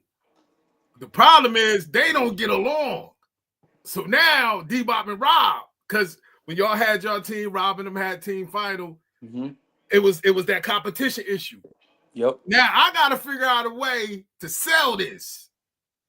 You get what I'm saying? I gotta Hmm. sell this to Rob. Like, yo, and I gotta make D-Bop understand that Rob and him is not gonna try to take over whatever kind of situation you got going on. So Right. that's what he called me, and I was like, all right, I'm gonna see what I can get done. I think I got a spot for you. So I called Rob, talked to Rob a little bit, then I called D-Bop back, talked to D-Bop a little bit, and then I was like, won't he just go over there and coach? And then that's how Mm. you was able to go over there. You know what I'm saying? Because he Right. Right. trusted him with him being one of the coaches. Right. And that merge was made. And then that's the summer when I came down to Peach Jam and I saw y'all down in Augusta, Georgia. Hmm. So that's how the whole team final thing came into play. And then D-Bop stayed with team final Yeah. after. But it wasn't easy in the beginning because yeah. they ain't like each other. You know Right. what I mean? And it wasn't personal. It was the AAU competition thing. Right. You know what I mean? So that's how that situation went. He called me that night and was like, listen, we want to take Ty and them to another level. We can't do it. And we about to bust this team up. We're going to put I think Derek ended up playing with the Lightning, right? Yeah, Derek and Calvin went to New York Lightning. Yep. Yeah. And then we was trying to set up the situation from you, but it had to be the right fit. And Rob and them needed a point guard. And it just fitted perfect, man. It was God blessing at the time. But that's how that situation. That's when I used to be doing like behind the scenes things and stuff like that to make sure kids get in certain situations for them to, you know what I mean? For them to flourish. But that's what that, and look, it helped you get to the next level, man. All praises, man. So then you get time. Now it's time to make that college selection. Who was recruiting you, and how did you end up at Nova? So Jason Donnelly, he was recruiting me. He started out when we was out in Vegas my freshman year with NJ Elite. That's when, you know, like the college coaches come out there, and he was there. He saw me, got D-Bob information. D-Bob told me, and then he just followed me ever since then. And then Chris Walker, he's now with CBS Sports. He's doing like the, you know, like the commentator and stuff like that. He started coming. He was coming to Plainfield a lot, all the games, and both of them. And then, you know, obviously Coach Wright was coming as well. So I had looked at Nova as, I knew some of the guys. I was a huge fan of Corey Fisher. You know what I'm saying? Like Fish, I tell dudes today, like people think Kyrie at St. Pat's, like I Corey Fish, know. I be trying to tell people that. listen. Corey Fisher is the hardest guy I guarded in pickups. Pickup. Obviously he's older than me, so I wasn't able to play against him, but that dude was special. Bro, I tell people all the time, it wasn't when Kyrie was Kyrie, big games in the big games in high school, nobody was better than him, bro. Corey Fisher had, to me, my opinion, he was better than Kyrie at St. Pat's. And again, look, we're talking about St. Pat's again. Like you got again, this trickle back. I second that, bro. I second that. Like it was a reason why I wanted to, you know, talk about St. Pat's and possibly go there because of Corey Fisher. Like this outside of looking up to Ant Nelson and you know, the Rafiq Carnegie, Rel, and all those guys, and we laughed about it. When I first saw Corey Fisher, man, and we talked about it, he said, "Ty, I gave Plainfield 30 at halftime, and I sat out." And he did though, and I watched it. I watched it as the eighth grader, and I said, "Yo, who is this guy?" Like, he to me, my opinion, he was better than Kyrie at St. Pat's. That's just my opinion. So, when I came on the visits and all that stuff, Corey Fisher was my host. Malik Waynes was my host. Dominic Cheek was my host. So it felt like home, man. These are guys. Again, I was able to play against Dom Cheeks. I started knowing who Malik Wayne was, and then Corey Fisher was. I was a big fan of his, and I looked up to him. So once I kind of saw, like, okay, well, they good. This a guard you. They always top 10 in the country. They play everybody. Corey Fisher's leaving. He's going after this year. Dominic Cheeks, Malik Waynes are McDonald's All-Americans. So, you know, again, I didn't pay attention to rankings and the draft boards and stuff like that, but they might be leaving too. So this seems like a perfect fit. Coach Donnelly is recruiting me like crazy. He's every time I go to Nova, it's like a family, and you know the guys. Like we all from like Javon Pinkston went there. He's from New York. Played against him when we at Plainfield when we went up to the gym, the tournament up at the Jingle Bells. So I kind of knew the players. I kind of knew some of them. So I felt they made me feel like home away from home, and it was only an hour and a half away. You look at they always on playing on ESPN. Again, I want the stage. If my dream that I told myself when I chose to go left and not right, how I grew up and I saw, and my dream was to make it to the league or whatever, I'm getting closer to my steps. You know what I'm saying, Mike? Every kid dream is to make it, right? So they just showed me so much love, man, and it was just it was a tough decision, but after my junior year, when I made the decision also to leave Plainfield and I knew I was going into Montrose, I just wanted to get it done because I wanted to go in my senior year, accomplish every goal I can accomplish. And then now I'm going to a powerhouse who runs their program like the St. Pat's, like the St. Anthony's, like a college program. I could just focus on not being at home. I gotta be in the gym. I live next to the gym. Smart. It's all about grades. I don't got distractions. I'm here for one reason only, and that's it. So I was like, you know what? I told D, told my mom, I said, yo, I want to go to Nova. So I remember Coach Wright, Jason Donnelly came down. We had some dinner, and it was hard, man. It was a hard decision because Georgetown was probably going to be my choice, even UConn. Virginia Tech. I mean, I have everybody really in the Big East. Syracuse came on. Trevor Cooney and Raheem Christmas. They was team final with me. They went to Syracuse. Rutgers was heavy. Mike Rice, man. So, but it was just like I felt good. So I chose to go to Nova. Now you get there and you had a tough freshman year. The did you feel like there was some things that was promised that didn't happen? Did you feel like you got a fair shake? Like what happened once you got there? Nova was the worst, worst year of basketball in my career ever. Mm. And a lot of people don't realize like I broke my foot, Mike. So I wanted the red shirt. I just wasn't ready. Like my time frame, when I broke my foot, I was just getting back in October. Mhm. November 6th is like the first game. You know, I came in as the number one recruit of my class. I mean, nothing's ever promised. So you don't say you have promises, but it was if I come in here, do what I can do, what I've did, worked hard for it, and come in here and earn it and be able to play a role as a freshman, I should be able to get it. And I was on pace to doing that, but I broke my foot. So a lot of stuff that people don't understand that happens behind the scenes, that you don't know. Like it could be people making deals and things I know now, Mhm. I didn't know. I didn't know those things. Mhm. And I tell people now, kids, you gotta go to somewhere where you playing for somebody that is a father figure to you, that got your back, and let you do Mhm. what you do. You know, you're everybody's not gonna see eye to eye. Brothers argue, your family argue, but it's every coach I had up until that point, I felt like had my back. I didn't feel like Jay Wright did. We Mhm. was arguing. There's a lot of battles.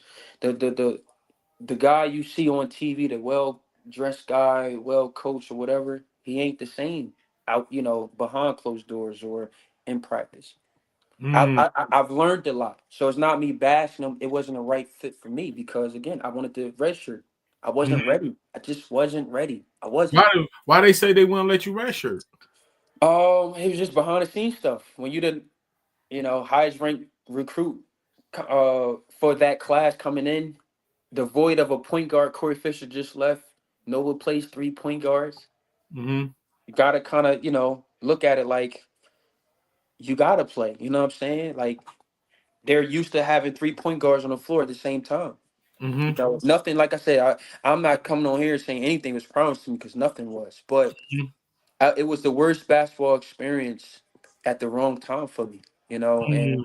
I wanted the red shirt, but it was just like, nah. Like if you're good to go, you're clear, gotta play.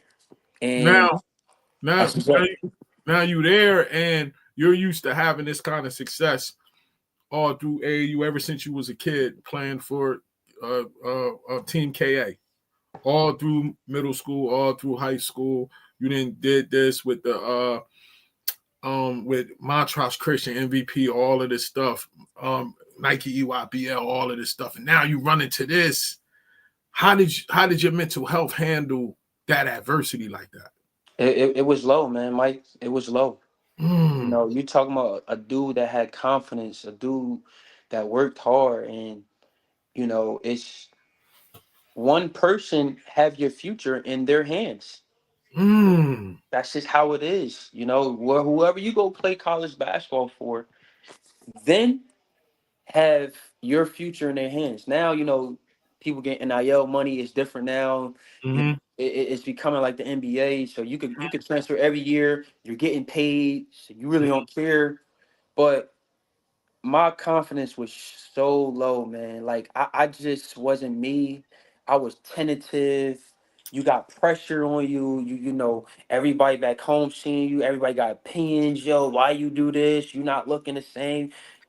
It gets to you as an 18-year-old kid, Hmm. because you're used to the success, and nobody knows the behind the scenes stuff. Nobody know. I just wasn't ready, Mike. I wasn't. And it became one of the worst years ever, or if the worst year of my basketball career. You know Mm. what I mean? So, and again, like I said, I'm not bashing. Like, I love Nova. I met a lot of good people there. It's just me and Coach Wright. We didn't see eye to eye, and my Who was confidence the starting point guard taken. then? Well, it was me and Malik Wayne. Like I said, I didn't get on until start really getting the starting lineup probably till the fourth game. But Malik Wayne's the starting point guard. He went from him and Corey Fisher.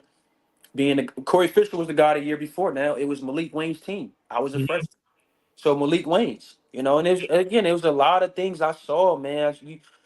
Oh man, it's just people talking to agents and people that had promises that these guys was McDonald's All Americans, and they're supposed to be drafted after 1 year, and it's not happening for them, or they got to stay a certain year. It's you don't know these things, Mike, until you're in it. But at the Mm. end of the day, you got to perform. You got to perform. It don't matter. You got to perform, and that's just what it is. But Indeed. it was Malik Wayne's team, though.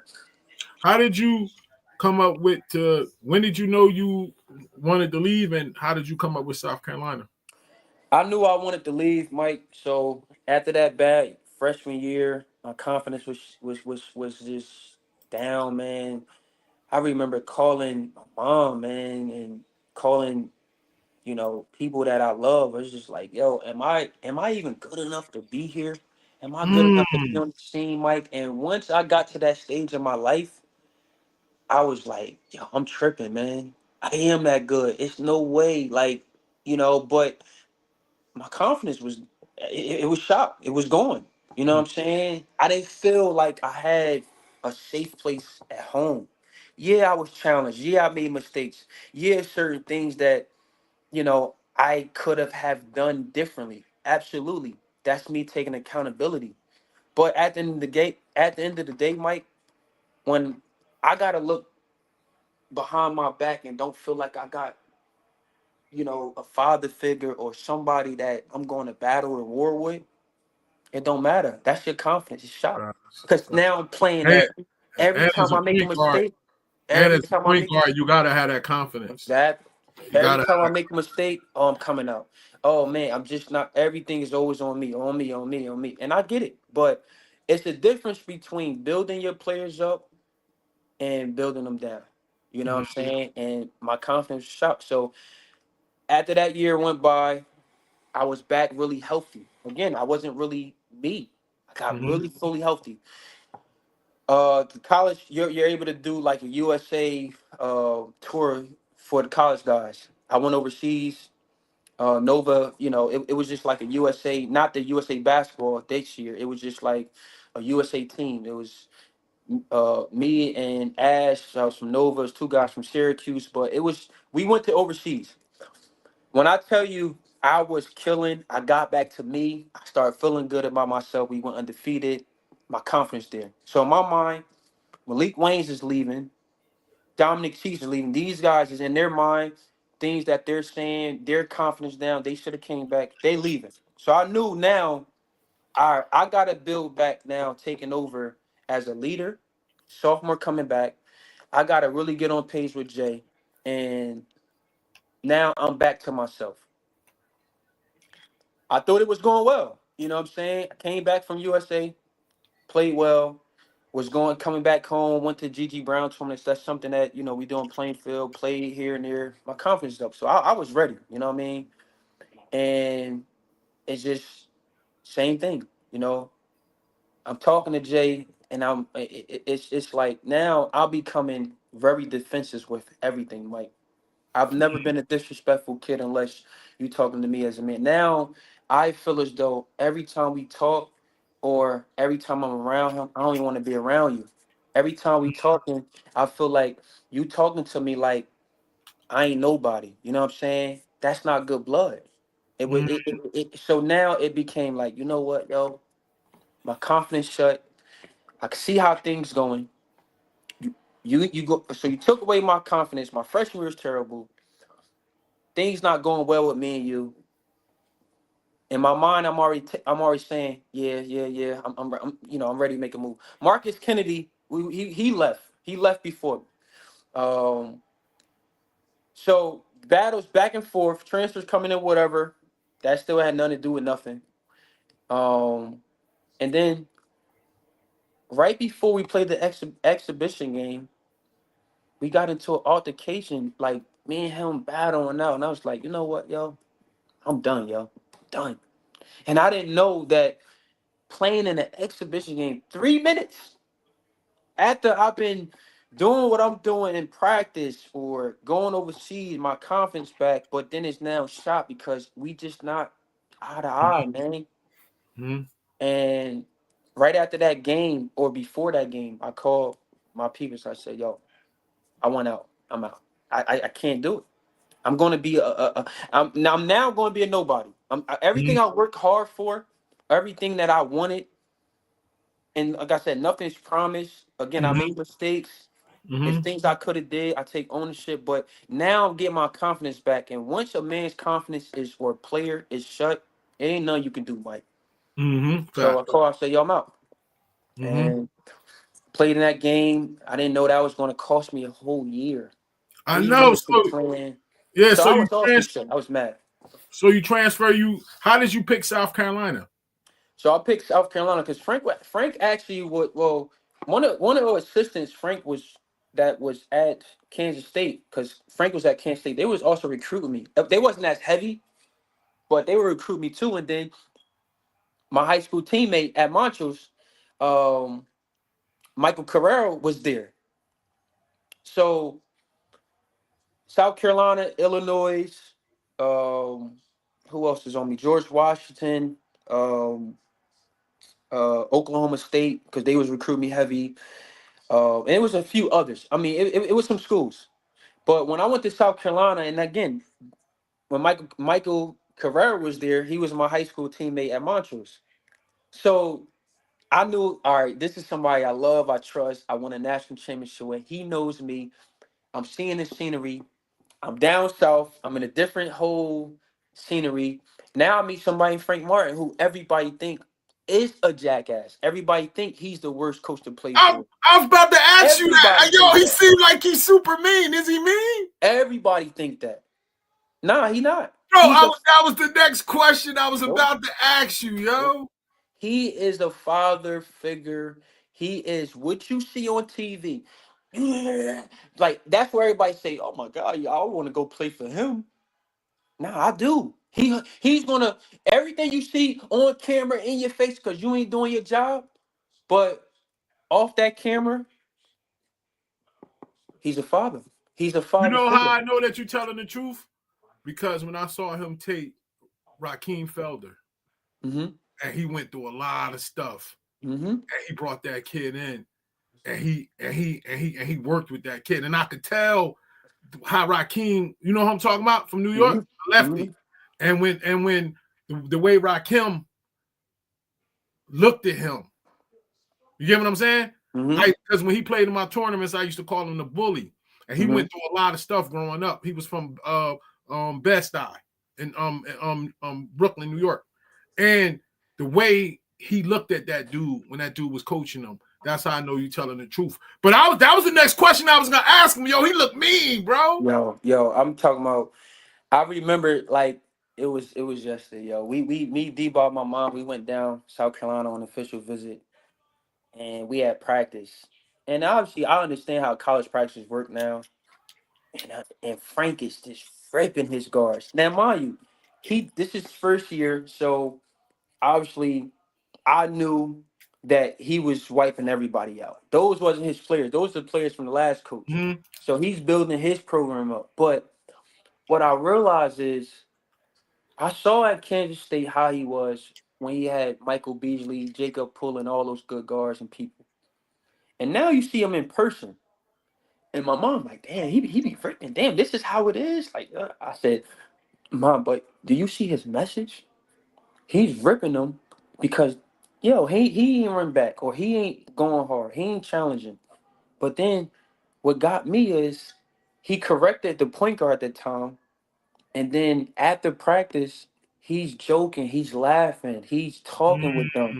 He's showing you like I'm pushing you, man, because in order for us to win, you gotta learn. You gotta do your job. Mm-hmm. Once I start learning his background, we had one out. Obviously, I was on a recruiting visit. I learned his background. He came from Miami. He came from the hood. You know, he was a high school coach. Mm-hmm. He didn't come from. He worked for you. He wasn't. Oh, just here you go. You go do. No, he worked, so he understands what people like myself that had to go through those type of same scenarios, Mm-hmm. and that's how he engaged with you. But at the end of the day, when I saw how of a father figure and how as a person he was and real, that sold me, man, because I'm like, yo, everybody's going to think this dude is crazy, I thought he but was super mean, he's a bro. father figure. So, and again, what got me too is he said, Ty, look, I'm bringing you in here to help me turn this program around. Mm, We make so it was like deja vu, man. It was the same thing that Montrose Christian coach said. You're mm, the missing piece. I'm bringing you in here because we want to win a national championship. So not only did I saw how he was as a coach, I saw how he was as a person, as a father figure, but those words stood to me. And he said, if you do your job and you see how I am, then you'll have no problem playing here. mm. Do your job, you'll have no problem playing here. And that stuck to me because all he said was, I'm going to coach you. I'm going to be on you. Me Mhm, and him battle. Me and Frank battle. Me and him. That's what people do. You're going to argue with your family. mhm. But everything he said sounded like the coach from Montrose, and I was sold, man. I didn't even go on no other visits. I just was like, yo, D, I'm going. So you there now, junior year, 13 points, 4 assists. Senior year, 10 points, 4 assists. How was the atmosphere playing in? They was in the SEC then, right? SEC. Yeah. How was the atmosphere playing in the SEC, and what were some of your most memorable moments? So, Mike, I don't know. Like, adversity, man. I don't know if you know this, but, well, I'm pretty sure you do. But Mhm, when I got there, I was just hungry, man. I just wanted to play. I just wanted to prove myself. I did everything I could. So, playing in the Big East, that I thought Big East was the toughest conference. You know, physicality, the type of guard you playing mhm, on against. So when I got the SEC and playing, I didn't think it was as physical, but you playing against Kentucky, you playing against Florida, you playing against some good teams. And I remember like yesterday, like I got granted to play. I got granted to play early because those guys there fought for me to play because when I transferred in January, so that's the spring. That mhm. means I wasn't supposed to play until the spring or The in next year. January. Right. Yeah. So Frank saw how, how much I was in need, how much I care, I wanted to play, this and that. He just saw it. So those guys went to war and they got the NCAA to grant me to play early. Mm, So once I was doing that, um, everything was going well, Mike. I mean, we were we had went to Hawaii. We came back from like the classic tournament out there. We mhm, had lost to Iowa State inside. I believe that was the semifinals to make the chip. mhm, But we was like, I believe we was like 7-1 or 7-2. mhm, We then played some other team when we got no. We actually played Akron. We came back home. We played them in Hawaii. And we played them again. Now we 8-2. Now we going into SEC play, playing well, playing well. and I'm leading the SEC in assists. And I was averaging probably about 15. So now I know I'm like, oh yeah, I know I belong here. I know I can play. Mm. I know, but now, Mike, 2 years is going by. Now I'm a junior. So Mm-hmm. you know how it is. Like I ain't even really thinking about the NBA. I'm thinking about I'm happy to hell to be on the court. Now I gotta prove myself. Mm-hmm. But now you know the NBA, they're gonna always take freshmen. They're gonna take younger guys. So you gotta have a spectacular game. You gotta have a spectacular season. If you now start thinking about those things, right? Mm-hmm. Going to SEC play, doing my thing, leading SEC in assists, and I'm averaging like 13. No, I'm like 15 points, something like that. And Mike, I don't know if you know this, but I think you do. I broke my right foot. I know. Season done. Read that. I broke my Read right foot at Texas A&M, I remember that. stepping on a referee foot. I broke my left foot at Villanova. Then I'm finally back on the court. I missed a year. They took a year from me. My junior year I'm playing, and I'm back on the court. I broke my right foot. At that point, Mike, I just wanted to throw in the towel, man. I just wanted to give up. I was Mm. just like, damn, man. Like, and again, whoever you pray to, whoever, whatever you believe in, I cried, man. I cried. Frank hugged me, came in. We ended up losing that game by like 3. And I was just like, yo, man, I'm done, man. I ain't, I'm done. I'm done. This is why me again? Why me? I work hard and I was crushed, man. I got on the plane. We got on the plane. I called my mom, man. I was just like, I'm done. Like I really wanted to give up because I just felt like, why me, man? Why? Mm-hmm. Why do I gotta go through this? I had so much success, Mm-hmm. and coming up, and then this happened. But that's life, Mike. I wanted to give No. up. So I obviously didn't get that year back. So now I got one more season left. So I just, went into rehab and again now start meeting good people. The freshmen, they become sophomores and the environment still's there. South Carolina, we getting back. And I go into my senior year again, same thing. We end up going like 8-1. We Mm-hmm. went to another tournament. We came back and we went to Charleston Cash Classic. We lost in the chip. We came back. We played Iowa State at the Barclays. They was top 15 in the country. We beat them. And I had a spectacular game. All my family, everybody was there. I was enjoying it, man. I was just like, all right, you know what? This is my last go around. You gotta enjoy it. I found the love. I found just something in my heart to say, yo, man, it's not going how you want it, but you got another crack at it. You got another chance. So just give it your all. And we end up going beating Iowa State. I think like the next 2 games we won, I think we got to top 25, and then we went on like a 3-game losing streak, started SEC play. And then it just went up and down, up and down. We still went and was above 500. But I finished that year out, and that was that, and yeah, you know what I mean? Mm-hmm. So we're gonna take a look at something on there, man. Mm-hmm. Gonna take a look at something on there, man. Look.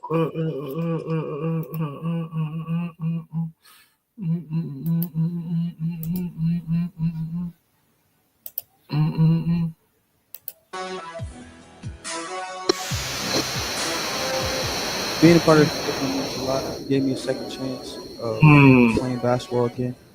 Just seeing myself grow from a sophomore all the way to a senior now. Being able to meet people, create a lot of relationships with my teammates, the coaches, and it's been a great time here.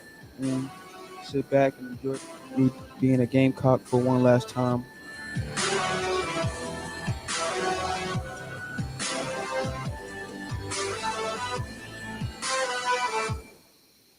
Mm. Now, when you look at that kind of remembrance, sum up your whole experience with Frank in South Carolina. Say that again, Mike? I said, sum up your whole experience with Frank in South Carolina. I mean, like, it was probably the best 3 years of my, I ain't gonna say life, but it was a great time, man. You know what I'm saying? Like I enjoyed the journey. You know what I mean? Things didn't go as, I would want or any kid would want that had dreams. Mm-hmm. But I was able to gain some friends, meet a lot of people. Um, I just started to enjoy myself. You know what I'm saying? Like I said, no, it was the worst time of my life. It was the worst basketball time, of my career. I went from just not thinking, starting to think like, damn, am I good enough to be here? And my Mm, confidence was shot, played tentative, to then going somewhere where I felt like it was a home for me. You know what I'm saying? mm.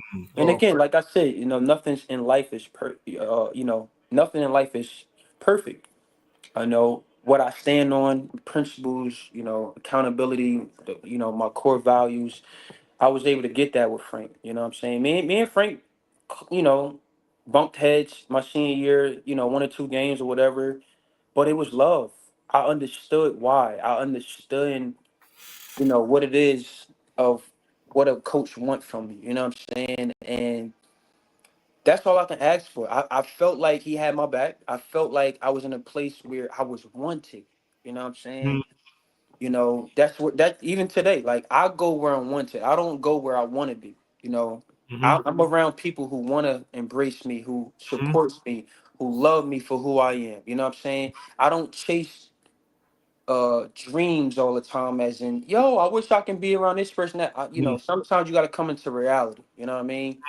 So Frank gave me those things. You know what I'm saying? And it was some of the best years of my life because I was able to gain back confidence. You know what I'm saying? And like I said, my journey was just different, Mike. It was different. And being the everybody, fact that's how it was. everybody is what? Now of course your college career is over.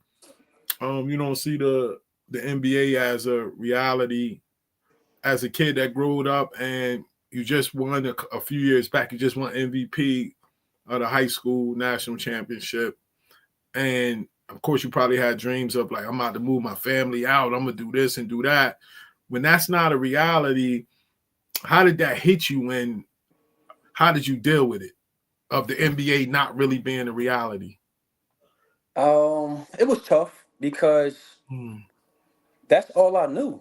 That's all. mhm, I mean, I didn't really have plan B. My plan A was to get out from where I'm from. I'm seeing people, peers that I played against or know, or probably I was higher ranked or better than I thought. I mhm, was having my success early, and then they get to their success when my success was going down for injuries or whatever reasons.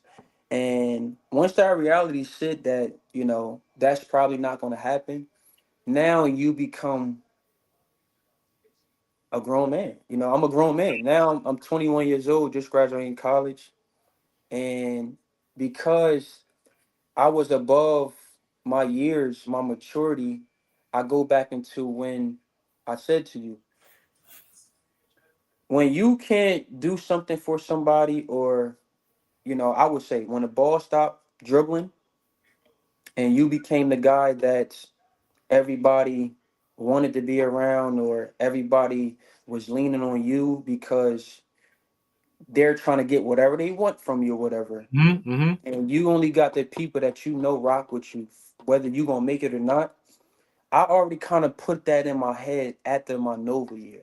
I said, mm, however my life is gonna go, I still got the people that's been here with me since day one. So regardless, if I do make it, they're gonna be set. If I don't make it, still gonna be set because it's my drive, who I am. I know I got them. And now you gotta start thinking about reality. Now you gotta start thinking about, okay, you leaving. I still got a chance, Mike. I still got a chance to play basketball. I still got something to play for. mhm, And I can now play for money. I can now play to start making money. And mhm. that's always the goal coming up. You want to be playing basketball as a job. Now, And that was that. now, before we get into your pro career overseas, because I got some stuff for that, Hmm. do you think it needs to be something put in place that can help players adapt back to reality, like mental health wise, when those dreams don't become reality? Because a lot of times, like you, not the first player I had on there that said they didn't have a plan B.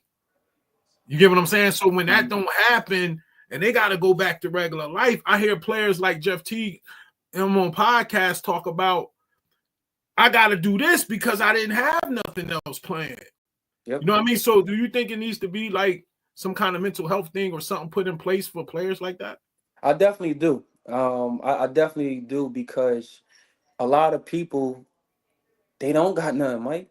You know, a lot of people don't got mommy and daddy that's rich or that's going to say, "Hey, when you graduate college, you're going to have a job and you're going to make $200,000 or $300,000, or you can make $80,000." I mean, we just talking real. This is what their livelihoods is really based on them. They are the dream. They are the ticket out.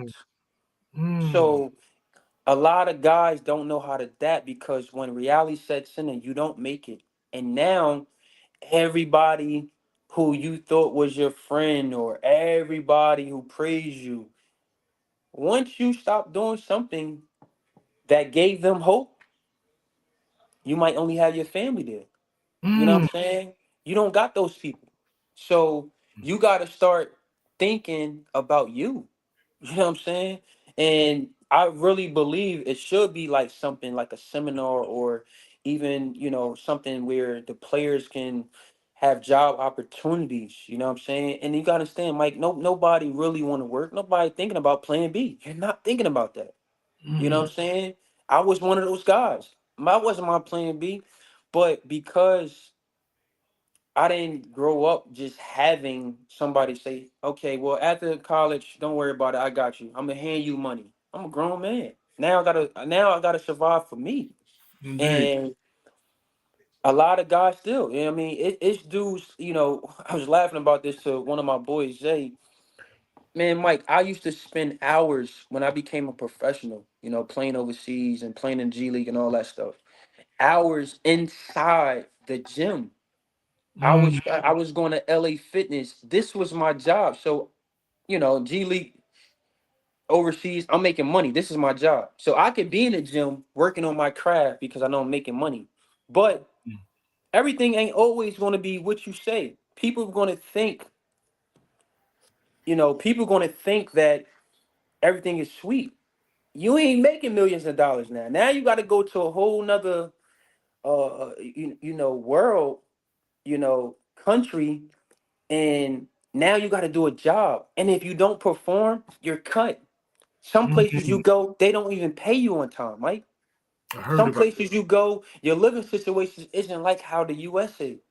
Mm, So it's a sacrifice. It's the thrive that you want to feel like you made it, but reality comes in. So I used to spend hours playing ball, going to LA Fitness, playing ball, working on my game, wherever gym, whatever. But once things started to happen where I hit some cradles overseas where I went to Serbia and they didn't pay me. They didn't pay me for 3 months. mm, I'm calling back home like I don't got no money. My credit cards is uh, I'm ran through my $700 credit cards. I'm trying to build my credit because I don't got no money, and I'm calling back for money because mm, I ain't getting paid. And I'm like, I thought I worked hard to get paid for something that I do, but in reality, everything is not the NBA. Everything is not the USA. So when that happened, and I had a bad agent trying to switch agent, this and that. I'm true with myself. I'm hearing dudes saying, "Oh, I'm going here to sign for this, that," and I know, no, you're not. I know it is. No, you're not. When I came home and I didn't have no, like, I didn't really have no money. Um, this was my second year. When I went to Qatar, I made the most. When I went to DR in that picture right there, I made the most. When I went to it's right outside of Serbia. I forget the name. Montenegro. I went there and I went to another stop. I didn't make money, and when I was coming home, I was saving certain money because again, I wasn't making millions of dollars. I mhm, wasn't lying about what I'm making. No, I'm not. You're making bare minimum your first few years, and you got to work your way up. I worked my way up. DR made good money, Qatar made good money, and that was that. But once COVID happened, once I wasn't seeing myself getting the same deals. Now I'm having success in DR, I'm winning championships, but I want to be stable. I don't want to keep going from here to here to here. I want to be stable. If I'm this, what I'm going to do, I work on my craft. I want to be stable. And once now you in a space where you gotta just go from here to here, find jobs here and there, this that's not stable. It was just time where now COVID happened. You're not getting the same deals. You're not even getting the same money in DR. You got to take super pay cuts. And I was like, nah. I'm not going back to how I feel when I came home from Serbia and I didn't get paid for 3 months. I ain't had no money. I'm a grown man. I want to go out. I like nice things. I like to do nice things. I'm used to a certain way of living. Nah. So that's it. It was an easy decision for me. It was something that I worked hard for, but at the end of the day, again, I had to survive for me. I didn't Mm. have, somebody say, yo, look, I got you 300K, or yo, I'm gonna set you up with this. So I had to learn then now, what's my next step, Mike? And this is what most people struggle with. They don't know nothing else. Mm. The only job I had growing up was a lifeguard at 16 because I wanted to buy my own car because my mom worked so many jobs. She did what she can do. But I wanted to provide myself. So that was the only job I had growing up. I didn't know what it felt like to actually go clock in for a job.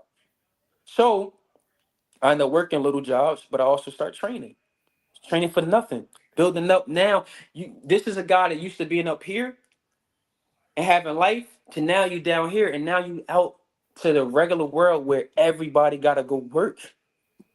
Mm. And for me, it was just no brainer. I don't have certain things. I want certain things, so I gotta go work. I gotta go make me some money. Mm. So now you get into the training thing and you gotta advertise and you gotta do this and do that. Like, how was it? I know it had to be humbling in the beginning, but once you got into it, what market did you want to get and what did you think you could bring to it? I ain't really know what I can do, man. I just knew I had a few dollars saved up.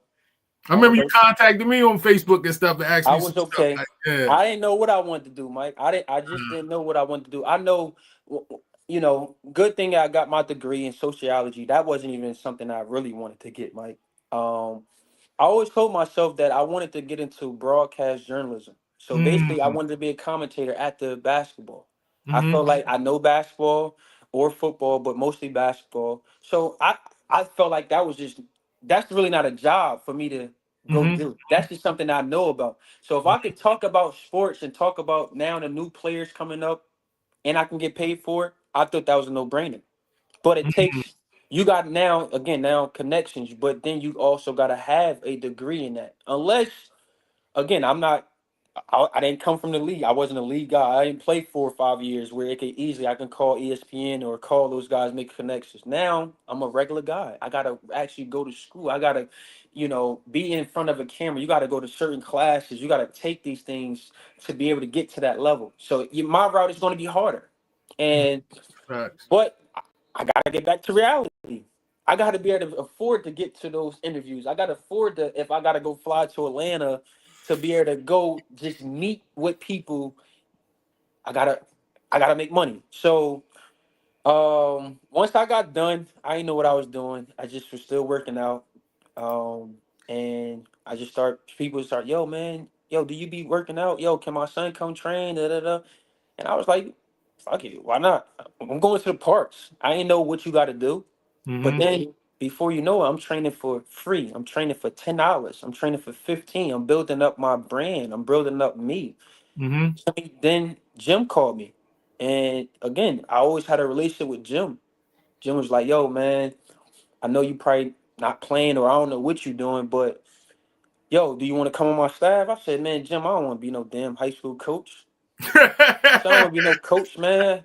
I said, I said, damn, Jim, I'm only 20, 26, 25 at that time or whatever.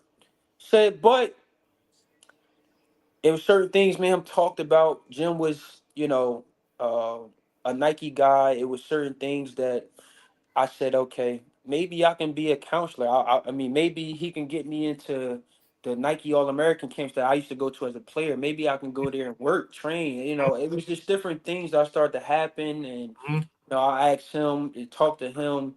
And then he was like, yo, man, I'm gonna work with you. But yo, just to give you something to do, your knowledge, everything you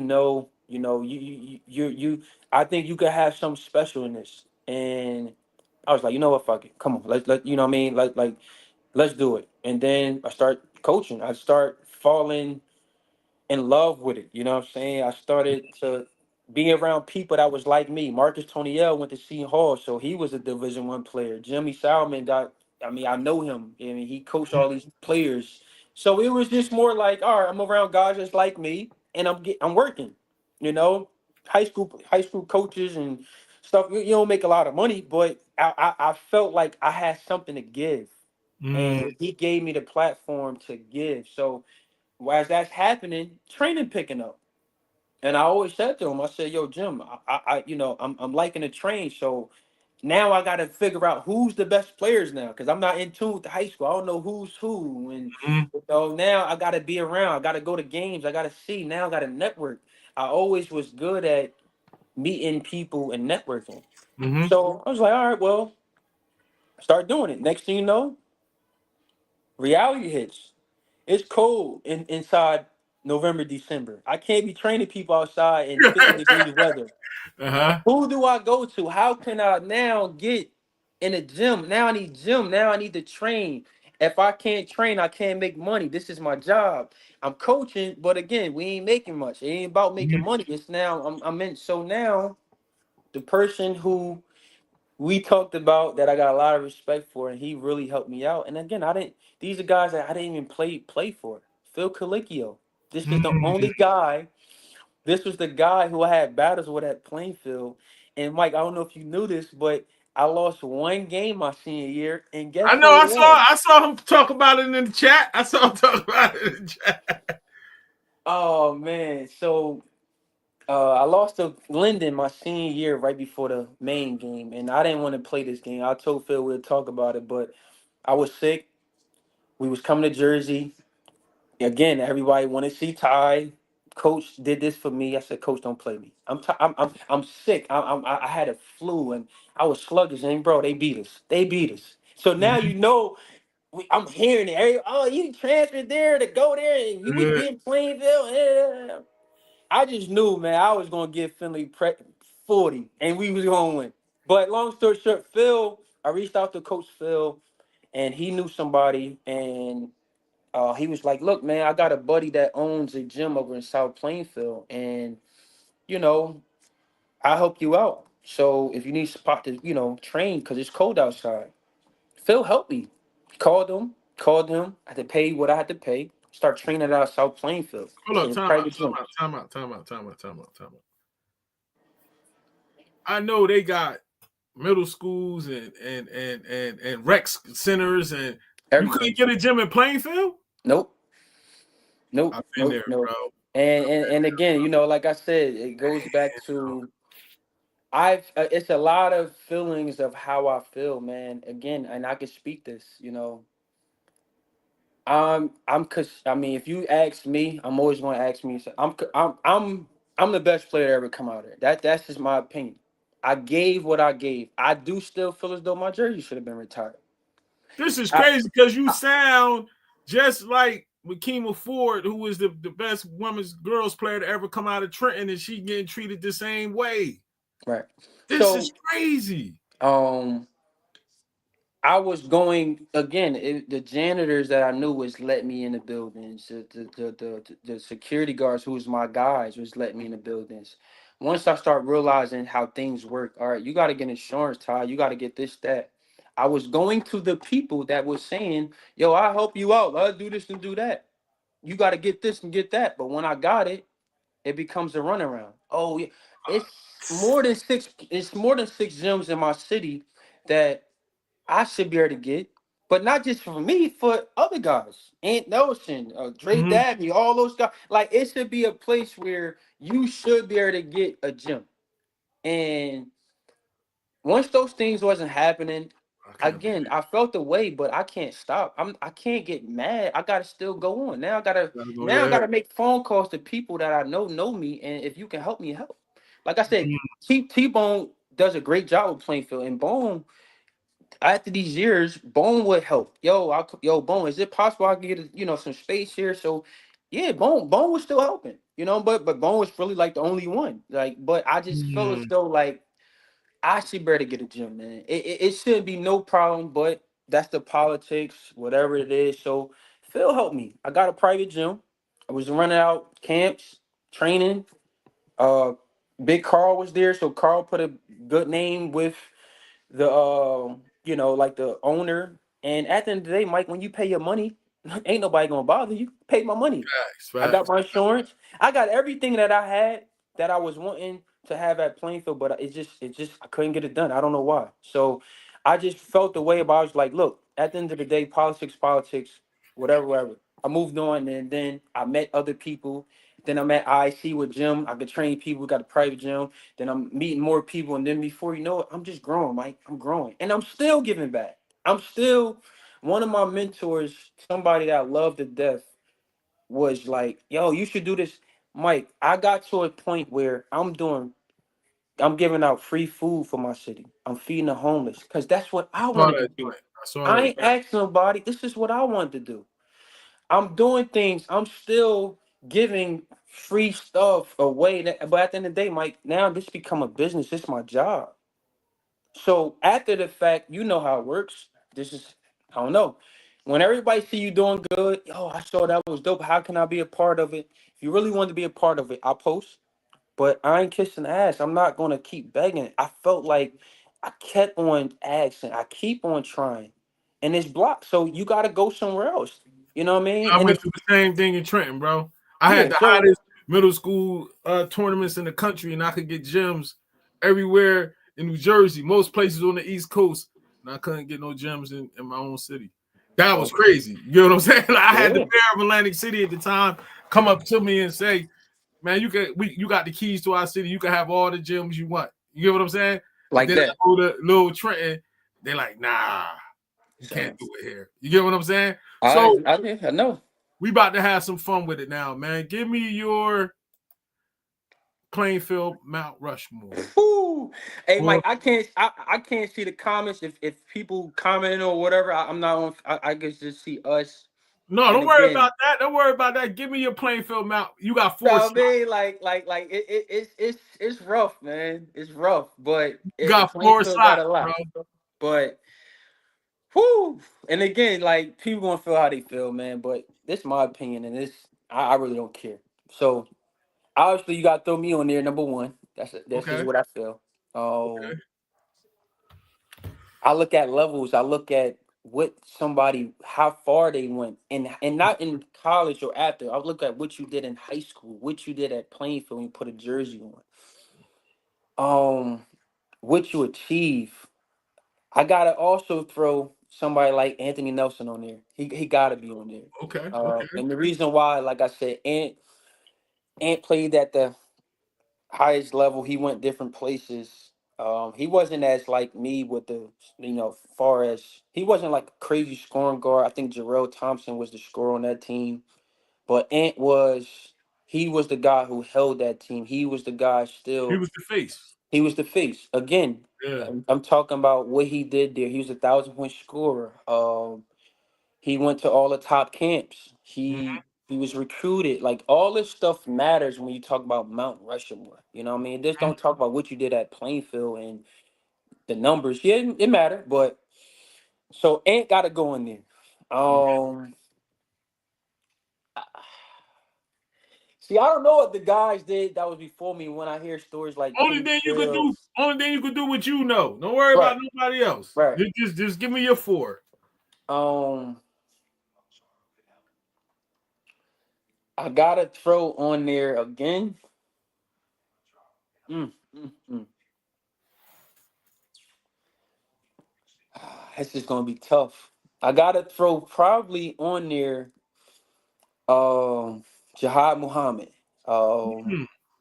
again, they didn't probably win. He wasn't I believe the winningest player. Okay, for me it's really between Jihad and Dre because again both of them 1,000 point scores what they did. The only reason I give Jihad the edge is because he ended up going to um he ended up going to Cincinnati. You know, he ended up going to a high level Division 1. Saying Dre couldn't because Dre is a all. You know, he's just right now. I think believe he's the second leading scorer at Division 2. I looked up to Dre. Dre and somebody named Lee Henderson that you don't even know about. Those two guys played in the playgrounds and won. They was nastiest dudes that I looked up to. That's where I got my flavor from, watching Dre dab me and somebody called, named Lee Henderson.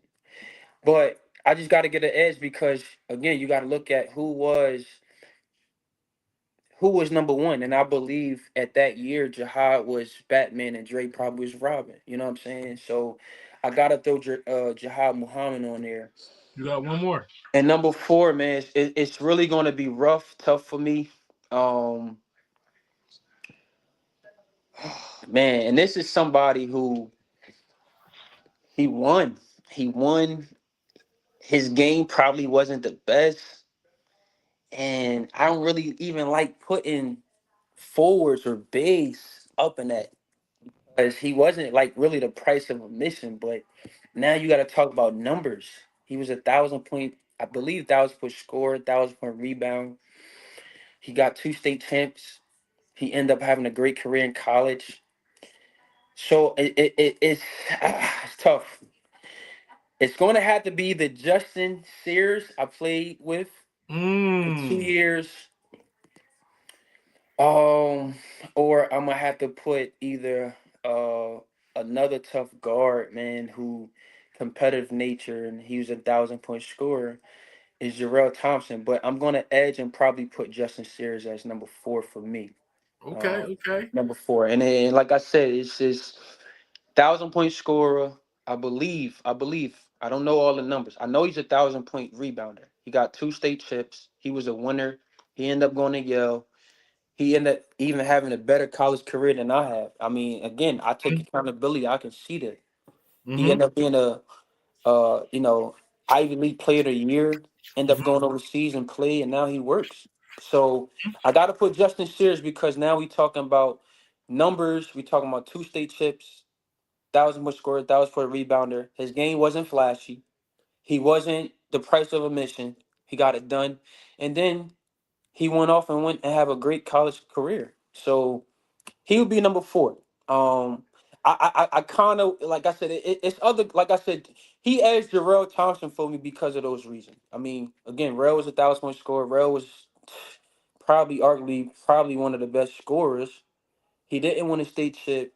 Um, and at the end of the day, that's the reason why I give Justin Sears the edge because he got 1,000 points, 1,000 rebounds, and he got two state chips. All So right, that's the reason why I give him.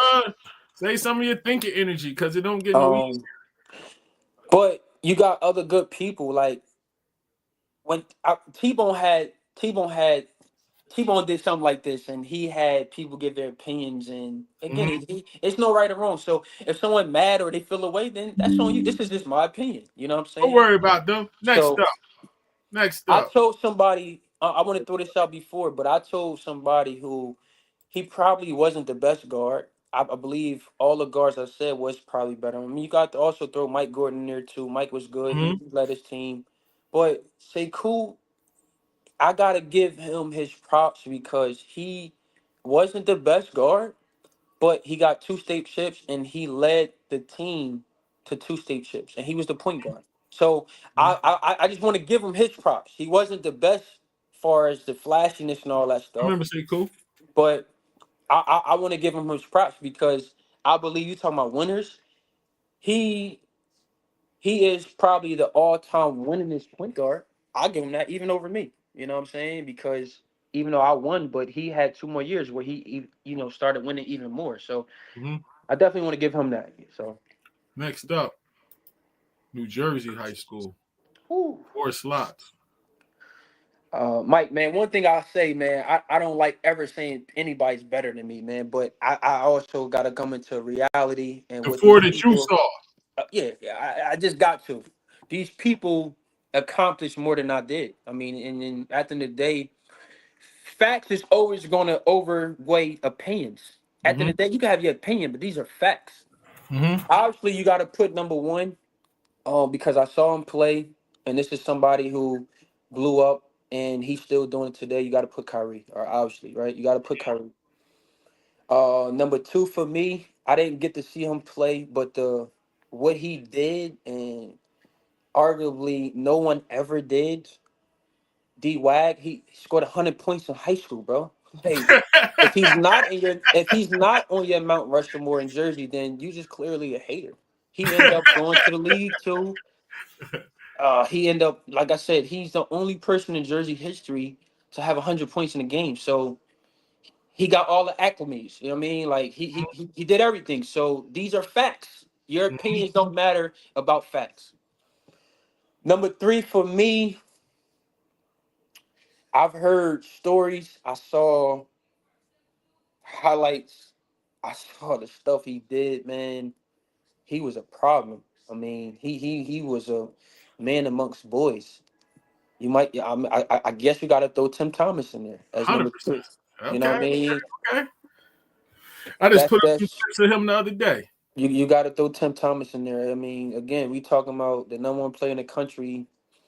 You know, I didn't get to see personal play. He went to Nova, Mm-hmm. one and done. He played at the highest level. And at the end of the day, we talking facts. We ain't talking about opinions. Mm-hmm. So got to throw him in there. And then my last one, man, it's tough. It's a mixture. Um, it's tough, man. It's really tough. Oh, oh man, that you talking about accomplishments, man. You talking about what they did. I don't know, Mike. Like I want to throw Kyle Anderson in there. I do. I do. He was killing, right? Not that he was killing, like, and I'm at the end talking of the about he day, won 2 state titles. He was just like they got like, it like, done. like, like. Now I can say this, and this is just my opinion. I thought I was better than him in high school, but he got the acclimates. Like he got what I didn't have. Only thing I got with him that he got is a national champ, but he got a state chip, a national chip, McDonald's All American. Um, he was number two, number one point guard too. Somebody, so he got the acclimates, man. So my toss up for number four is between him and then Luol Deng, man. This is funny. Like I don't know nothing about Luol, but I do know again the history, like what he did. I could throw Zay Briscoe in there, like. But these are people that everybody I name, I think after high school, that what they accomplished is what that's the levels of now when we talking. Nobody, even of my caliber, have accomplished. They're still in the league. They played a long time in the NBA. It's the reason why they NBA. So I'm gonna give the because I'm gonna be biased, I'm gonna give it to Kyle because I saw him. I don't know if he's supposed to be in there, but slow mo, man, slow mo did everything. Like he I saw him play, like I said, what he accomplished, and he's still doing it. So I just got to go off by facts. I'm pretty sure I missed a lot of names, but for me, those four is going to be it for me. You know what I mean? Those four. All right, we coming to the end. Got a couple people that, like I said, I didn't talk to you and ask you what should we do with this. I just came off with what the spirit told me, like the topics to bring up. You get what I'm Mhm. saying? This and this. I ain't prep you or nothing like that. Like I'm talking about, we went over the format when we got on tonight, but I'm talking about during the week to bring this up. You get what I'm saying? Right, right. I got a couple people, and I want you to tell me what comes to your mind and what do these people mean to you that was through your basketball career.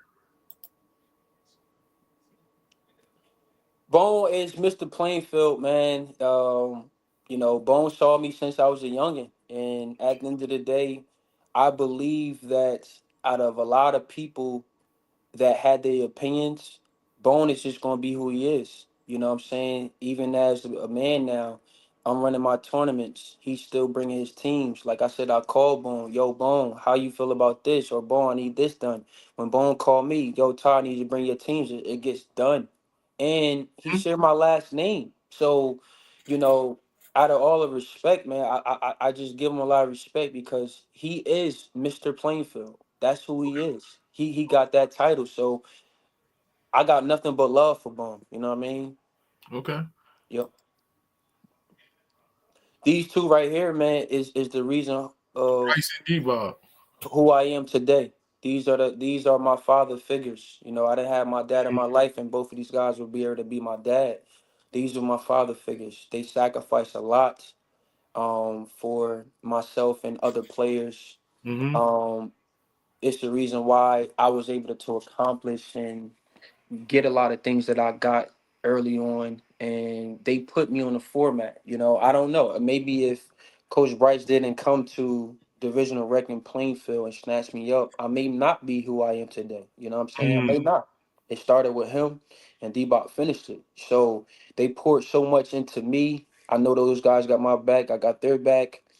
And they're the reason why I am who I am today. So those are my guys. All right. Frank means a lot. Like I said, he became a father figure. He gave me a second chance in college to play, even when I was down. My confidence was shot. Nothing but respect to him. And like I say, even when I see him now at AU events, I talk to him on the phone still when he recruiting, or it's kids that I got, I'm sending him his way or whatever. But all love to Frank. Like I said, I just gotta give him his family, those they took me in, and again, I'm gonna remember to somebody who gave me a second chance to play. So uh, he gave me a second chance to play ball. So I got one more question for you, and then I always end off with a question about God. But who's the best player ever from Plainfield? the best player ever from Plainfield, the guy you talking to right now. Tell me why. I said this, on a podcast with Bone and them and all the Plainfield people, and I don't think nobody got my accomplishments. They don't got the acclimates. No one did what I did. That put on a Plainfield uniform. Let's get that straight, Mm, because obviously the other greats that are. If we talking about guys who didn't go to Plainfield or put I a understand what you're saying, jersey like on, Jason Williams and them and Jason all. Williams, Earl Yeah, Clark, yeah, they yeah. they obviously would be in the Mount Rushmore with me, but um nobody went to top 100 camp, NBA camp. Nobody put on a USA jersey. No one went to LeBron James camp. Nobody was, Mm, top 100. So I could keep going on. This is when it comes to the facts. Who did it, Mike? No one else. No one fact. else did. No one else went to these camps. You know. So until someone else get the acclimates I had, I believe we got a really good player right now in Michael Gordon. Mike Gordon's son, who's Yeah, probably I've been reading about him. yeah. He probably should even surpass my record, even though I did it in 3 years. But until someone beat my acclimates and those things, then that's the reason why I feel like I'm the best player ever, and that's why it's the facts behind it. So, Mm. All yep. right, all right. My final question for the night, man. Give me a situation that you feel that God helped you get through, so you could be a testimony for other people. Um, I'm not super duper extra uh over the top spiritual, man. I believe in my God. I pray. So it's things that I've overcome when things not going well in my life. I pray to my God. You know what I'm saying? Mhm. However I do it, Mike. You know what I'm saying? Um, but he just helped me overcome because he gave me a chance every day I wake up. You know what I'm saying? Every day that I leave my crib and I'm going out to the real world, that Mhm. anything can happen. I lost close friends. I lost two of Mhm. my best friends that I played with me at Plainfield to gun violence. I Mhm. saw people I grew up with that's dead or in jail. So, um, you know, I pray to my God. I'm thankful for what I have, what Mhm. I've achieved. Um, and what's more to come for me, you know what I'm saying? So at the end of the day, without him, nothing is possible, right? Nothing is possible at all. So I'm like I said, I'm just truly blessed and truly thankful. And when times are rough, because nothing's ever easy, Mike, in life. Mhm. So you just got to find your time when you do got to pray to him, man, because he is going to bless you with certain things. He's going to bless you with certain things. He's also going to take away things from you. You know what Mhm. I'm saying? But he's going to bless you more than take away, if you continue to, live the right way, live the way Mm. You talking right now, little bro. of why he put you on this earth. You know what I mean? Mm. And like I said, man, for me, it's about my principles. you know, loyalty, what I stand for, accountability. That's what I live for. So, you know, every day when I make a mistake or when I win, you know, I thank him. I thank him because without him, it's not possible. And he gave me, you know, he give me a chance every day I wake up, man. So, if there's anything I can say to people, man, you gotta believe in what you believe in. You know, I'm not a guy to say you need to go to church every single Sunday because I'm not. You know, I don't personally go into church every Sunday, Mm-hmm. but you know, I read the Bible. You know, I Mm-hmm. pray when I'm at home. When I am at home on Sundays, because you know, you took a lot of my time out or playing. I wasn't able to go, but when I'm able to watch, you know, on TV or just sit down for myself when things might not be going well or when it is, Mike, I still pray. You know what I mean? So that's Thanks, it. Ty, man. I want to thank you for coming on, man. And I know it took a couple days to get this going because I had to Yeah, man. I'm great, man. happy. You I'm was happy. excited. I'm happy that you came on. You made it worth the wait that I had to get some stuff taken care of on my end, man. And I want to appreciate your patience, brother. And thank you for coming on. When it's over, I'm gonna send you the YouTube version, and I'm Mhm. also gonna send the clips to my app, and then I'm gonna be loading up clips Absolutely. of the interview. All right, brother. Absolutely. Yo, Mike, man, I appreciate you for having me. You All know, right. big bro, you saw me since a youngin', man. So Uh-huh. you know the real. And Yeah. I love what you're doing. I Mm-hmm. appreciate what you're doing because again, now I'm in the world of what you're doing and I Mm-hmm. see the ins and outs. And this is the last thing I want to say most people don't see, you know, like Mm-hmm. me working for myself, me running tournaments now, me being in the light that you are in. People think everything is always good when they see what's going on, but they don't know what we go through. People don't Mm-hmm. know what I go to get a gym. People don't know Mm-hmm. what I go to help kids that grew up like me who parents can't pay for training. People don't Mm-hmm. know that yeah, it takes a village. So if people want to help, whatever I do, I always post, donate to this. If you want to help this, you want to help that. So I just appreciate, man, the platform that you know, started. And thank you, bro. Thank you. So, but thanks for having me, Mike. No, Appreciate it. thank you, brother. Peace out, man. Yep. Another great interview, man. Tyrone Johnson, that was a good one, man. Blast from the past.